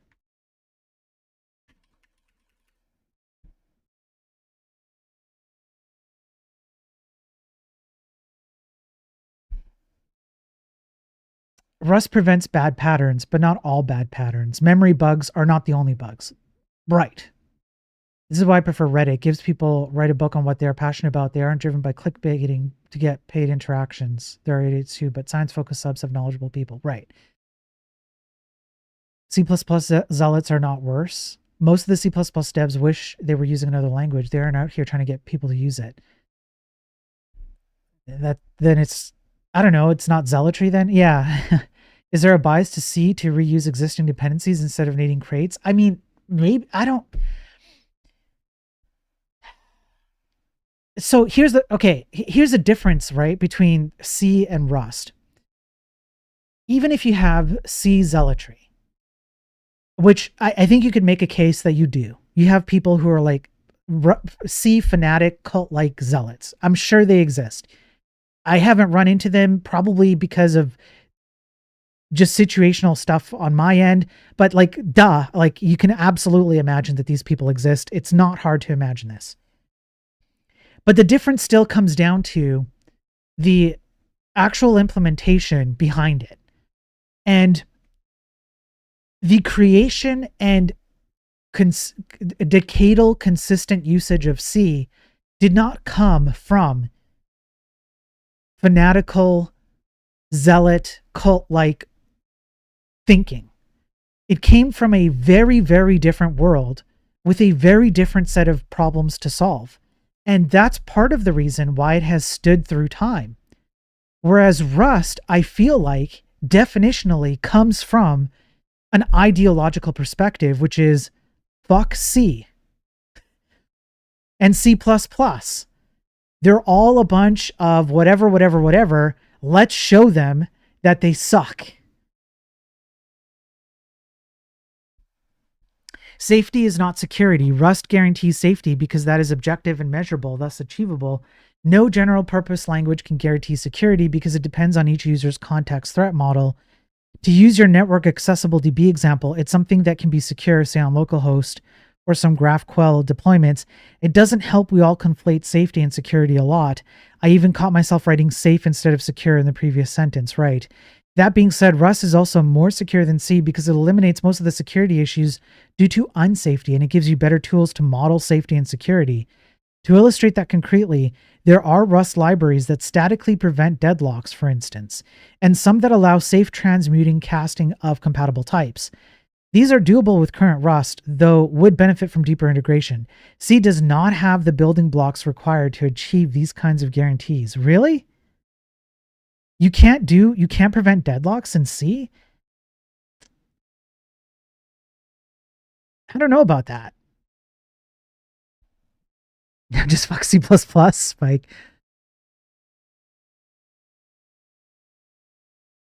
I don't know. I don't know if C can't do deadlock checks. I'd have to look at that.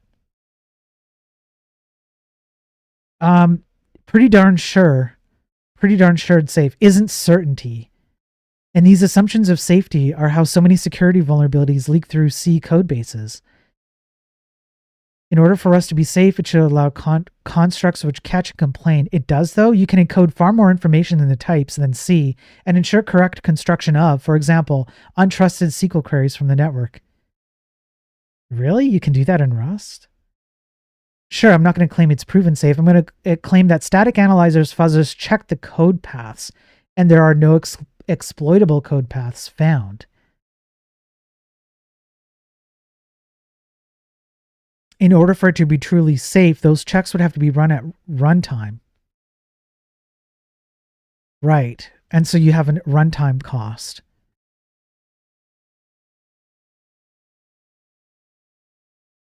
You cannot bypass UTA validity check in strings constructor or the enforcement of the enforcement that any transformation of a string will uphold that validity invariant. Thus, in practical terms, it's impossible and safe for us to have a string that isn't guaranteed to be a valid UTF-8.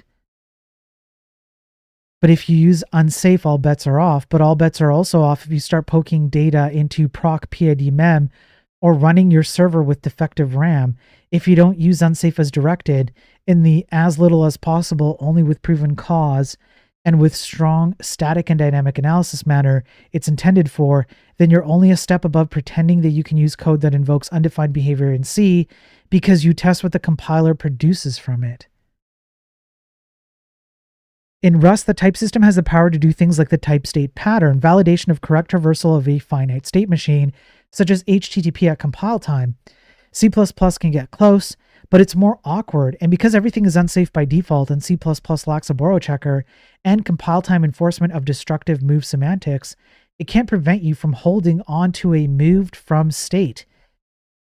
For SQL, your database abstraction would be using it to build an API that prevents little Bobby table attacks by only allowing SQL queries to be constructed in ways where any variable parts either use parameters, if the DB supports them in the position in question, or simulate using parameters by using contextually appropriate DB engine specific escaping under the hood.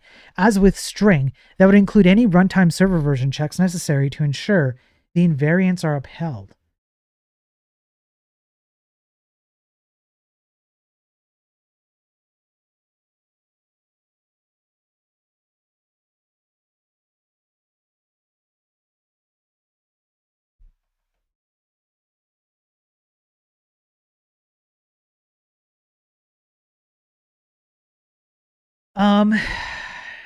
Have to think about this. Just to be clear, this is nitpicky and valid point. When people say things like, if you don't use unsafe, your code is guaranteed to do XYZ, this includes the implicit assumption that whatever safe API you access is free of error. Just like you don't get guaranteed working code because it compiles, you don't get guaranteed SQL injection free code because it type checks. There's always the possibility that your DB engine escaping code has a bug where it fails to escape a certain sequence and someone can exploit that. However, the advantage is that by using the type system properly, you can force people to sanitize arbitrary strings in order to send them to the DB. The code that is sanitizing the strings has hopefully been put through a lot of scrutiny and testing.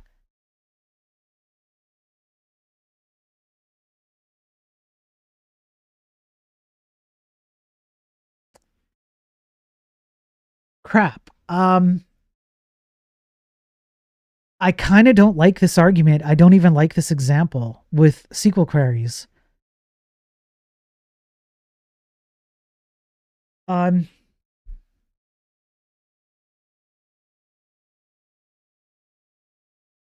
This would imply that you can send arbitrary SQL queries to your back end and have it be executed.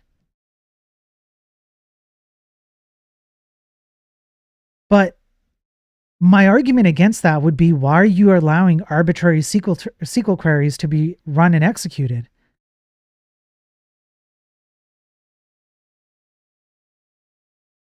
This may be a bad example in my worldview.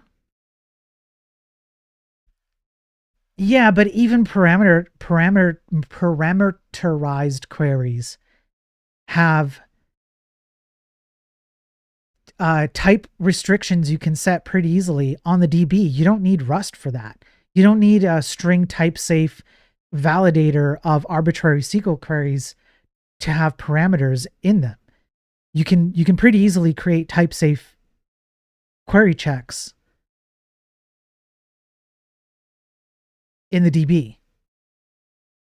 In any case, memory safety does nothing to help prevent SQL injection vulnerabilities. Correct. Memory safety does not help with that. That's right. It doesn't help with that. Yeah. You can have SQL injection. You can easily have SQL injection with a completely memory safe thing. But I suppose that's not really, that's kind of where I find, like,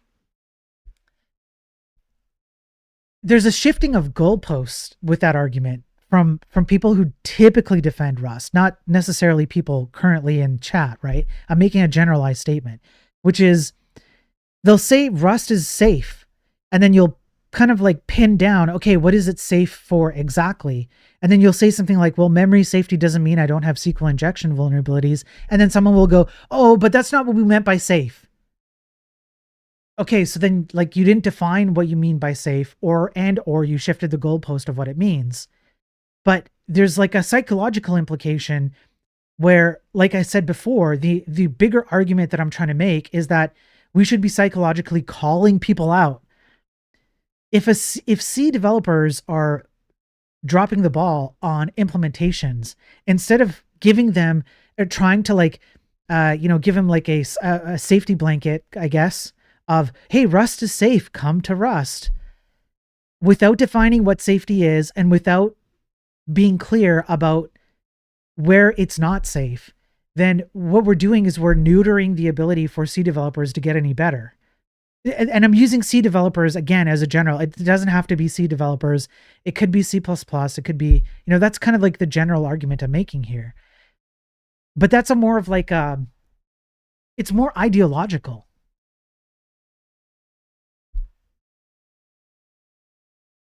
Perfectly fair. I just generally leave these as self-evident, not needing mention, because in my experience, it has tended to get brought up most by C or C++ programmers who feel threatened by Rust popularity and are trying to make bad faith arguments along the lines of Rust can be broken by the C code that it depends on, and there's no mature all Rust platform all the way down to the motherboard firmware. Therefore, Rust is worthless. Therefore, I can ignore it and you should go away.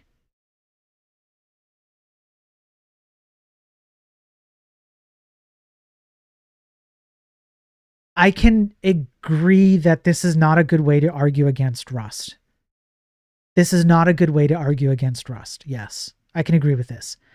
Fundamentally, the relationship between safe Rust and unsafe Rust is the same relationship as between a Rust project and its non-Rust dependencies. There will always be bits that need more or less human auditing, but the more code you can trust the compiler to check the invariants on, the less space there is for mistakes to hide in. From the Rust worldview, this argument makes sense.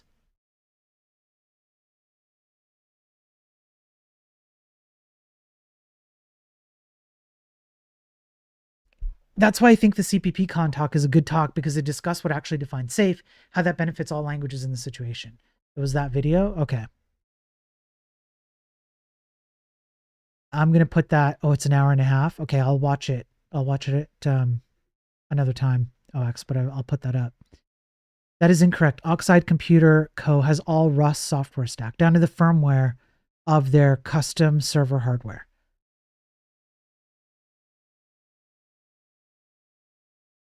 I mean, okay, fair, Spike. I would still say that even if that wasn't true, even if it was true that there is no firmware, deep level, full on Rust implementation, I still don't think that's a good argument. I don't think you can look at that and go, therefore Rust is worthless, therefore I can ignore it. It doesn't actually matter whether there's something fully implemented in Rust or not. It's a bad argument. It's not one that I would get behind, right? To get the general gist, here's a non-Rust example. Juke. This lets you write grammatically correct sequels via the type system alone, even with parameters having correct types. Oh, I see. Okay.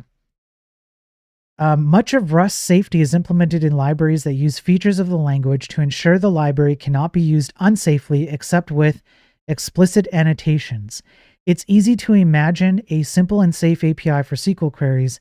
Ad hoc queries or queries with question mark placeholders are ampersand, comma, not comma, single quote static str. This is so weird to me, man.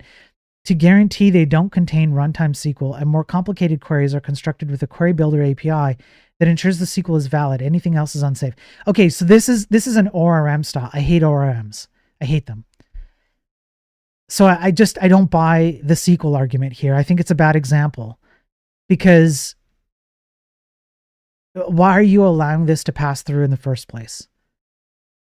Like, this is another one of those trade-offs of comfort and niceties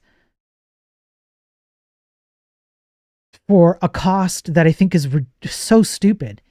You want to have people who are somewhat removed from your database to write any arbitrary SQL that they want, and then you have to check it at runtime as it comes in. They can structure it any way they like, but you have to make sure that it's all properly structured correctly, and then you have to hope it passes all those checks, and then actually execute it on the DB.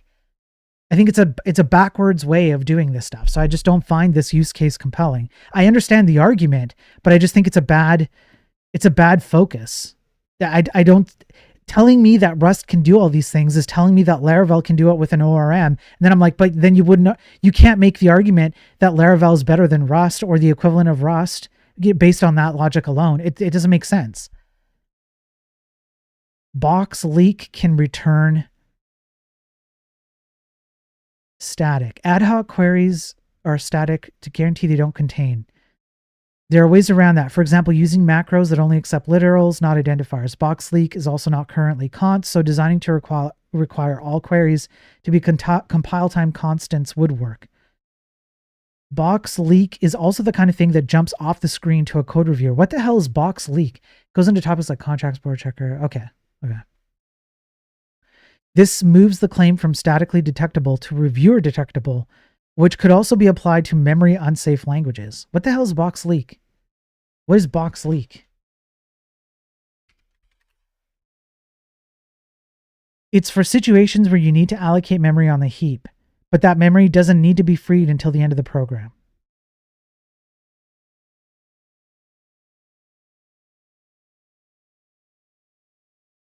Okay. It allocates the inner structure on the heap and leaks the reference to a static lifetime. Okay, got it.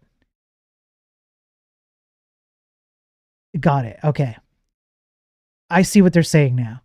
So, So this is a good counter argument. Now you're just talking about people reviewing the code. The point is that the scope of has to be detected by a reviewer in a memory unsafe versus memory safe language is much larger and harder to recognize. The memory function's name leak screams out that if you're doing something dangerous, C doesn't have a leak function to warn you. We'll just leak the memory if you forget to free it. The API described above makes it clear what type of string is acceptable, what type of invariants are expected, yada, yada, yada. No language can fully fix it, but it can give you better and safer tools to use by default, and Rust does that. But there's a smuggled assumption here.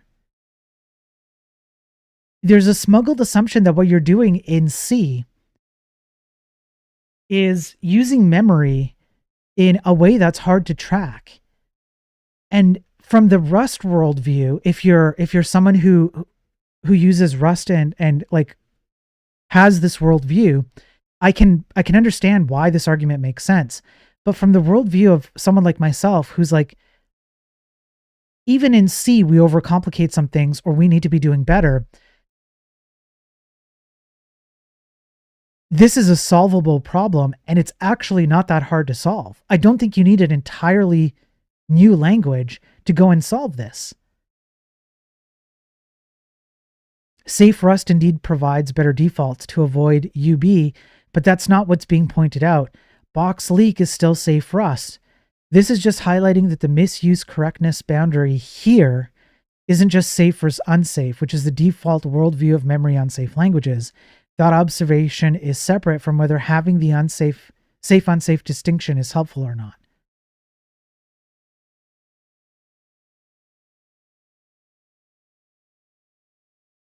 Okay.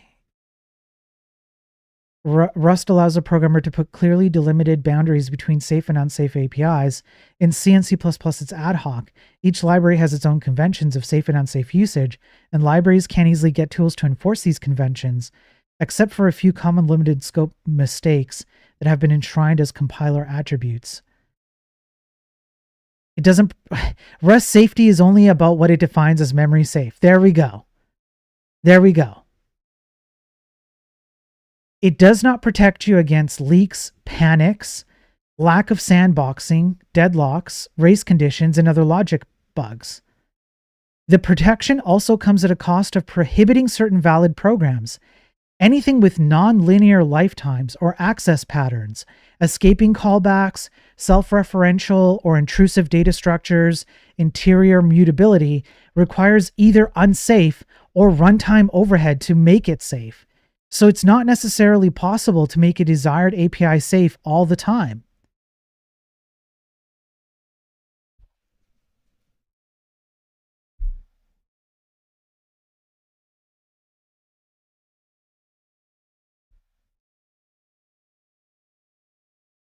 While Rust doesn't prevent 100% of such bugs, it certainly makes them less likely. Then it's not safe. Take race conditions. In terms of memory safety, Rust and Java are equivalent here. Rust by virtue of statically preventing data races, Java by virtue of not having wide pointers and guaranteeing that accesses are atomic where it matters for safety. Still, it's way harder to avoid race condition in Java than it is in Rust, because you also can use Rust type system to clearly mark semantically non-thread safe parts. I think it's fair to say that while Rust doesn't prevent race conditions, it protects against them better relative to Java.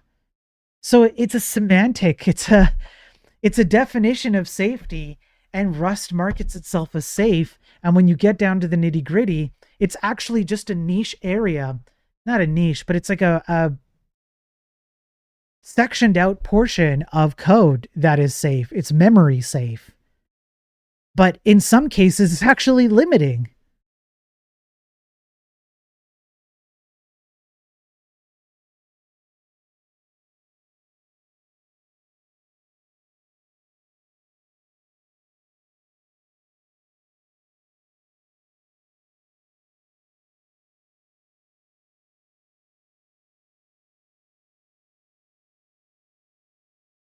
Yeah, I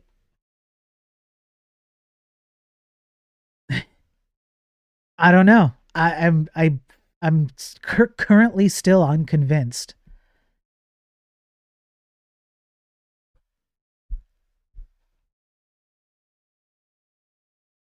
Functional safety is completely different from memory safety, which are all different from overall correctness.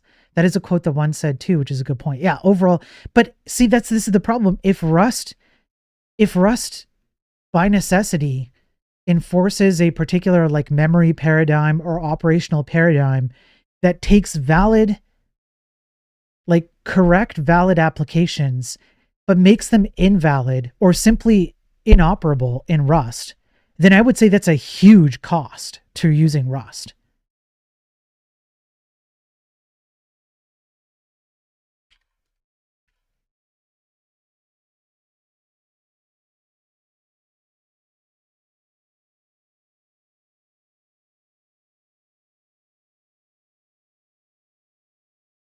All right, so I'll admit, I'll eat my words here. Rust, I think they've changed their wording. I think I covered this on a previous stream. They changed their wording. Like if you go back to like I think it was 2022 or something, this said something different. But right now they say it's blazingly fast, memory efficient. So they focus in on the things it's good at. And type system, ownership model, guarantee memory safety, and thread safety.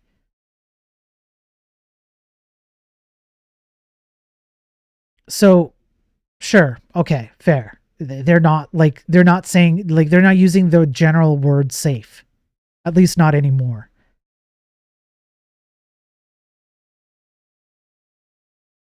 But, okay, so to be fair, that's fine. I would still argue that if it is indeed the case that because of the way that Rust breaks down how code operationally executes under the hood, and it disallows valid applications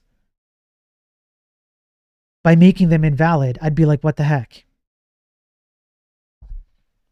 I still think, generally speaking, Rust is the most reliable systems language. So if you need a language that is in charge of keeping thousands of people alive, then yeah, use Rust. But all other aspects, I'm not reaching for it, but that's me.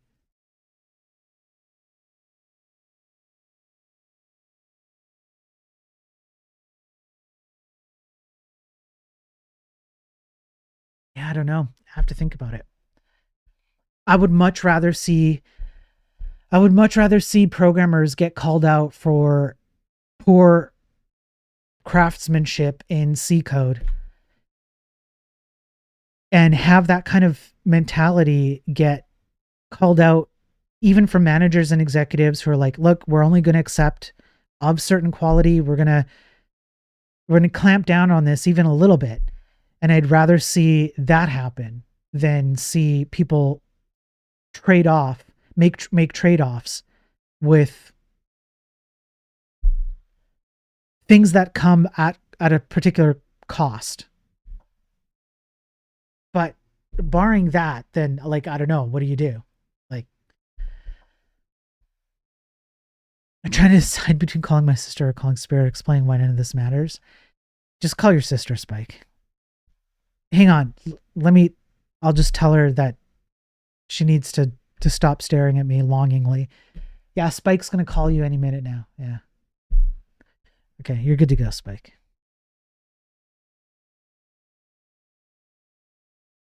Okay, well, I don't know. I'm not sure. I'm not sure I'm convinced yet, but I'm going to keep looking into it more because I don't really know Rust very well. Yeah, if you ever work in government military jobs, the amount of rigorous testing that they go through for the code and restrictions they have, there's never been a software bug while running C++ and Lockheed fighter jets, if that says anything. Yes, and like FFmpeg gets away with this. They have zero security issues. They have a video. If you just look up, it's not FFmpeg itself. It's one of the lead programmers who works at FFmpeg. And he breaks down how they deal with security issues and their C code and what kind of testing they do and so on and so forth. They're very rigorous. They had an uphill battle to get to that point once they set up their tooling so that they could effectively work in C in a like safe way. Then they're off to the races. And FFmpeg got all their security issues and bugs and whatnot. Bugs are super low. So CVE reports are down to 0. Something like that. You can fact check me on that, but it's something ridiculously high and positively. These things are achievable. That's the thing, right? And they're achievable at very low cost. When compared to the cost of what Rust does for you, by kind of like it's more of like an ideological play. I'm not willing to incur the ideological cost for that currently. The way that I see all the current arguments for Rust.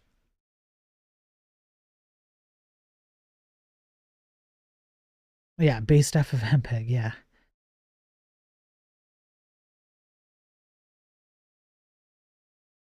Okay. That's it. That's all the steam I have. I'm getting tired. I'm going to call it. I'm going to call it a day.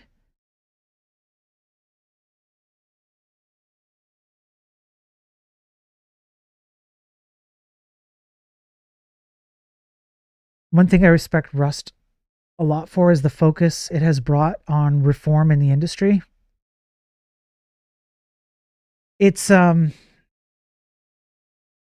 definitely raised some good discussions around, like, even having the discussion of why Rust might be better than C or C++ is a good discussion to have, because then you can look at code like this as part of that discussion, or code like this and go like, well, hang on, this is so easy to fix. Why aren't we doing this stupid crap, right? Yeah, it's good.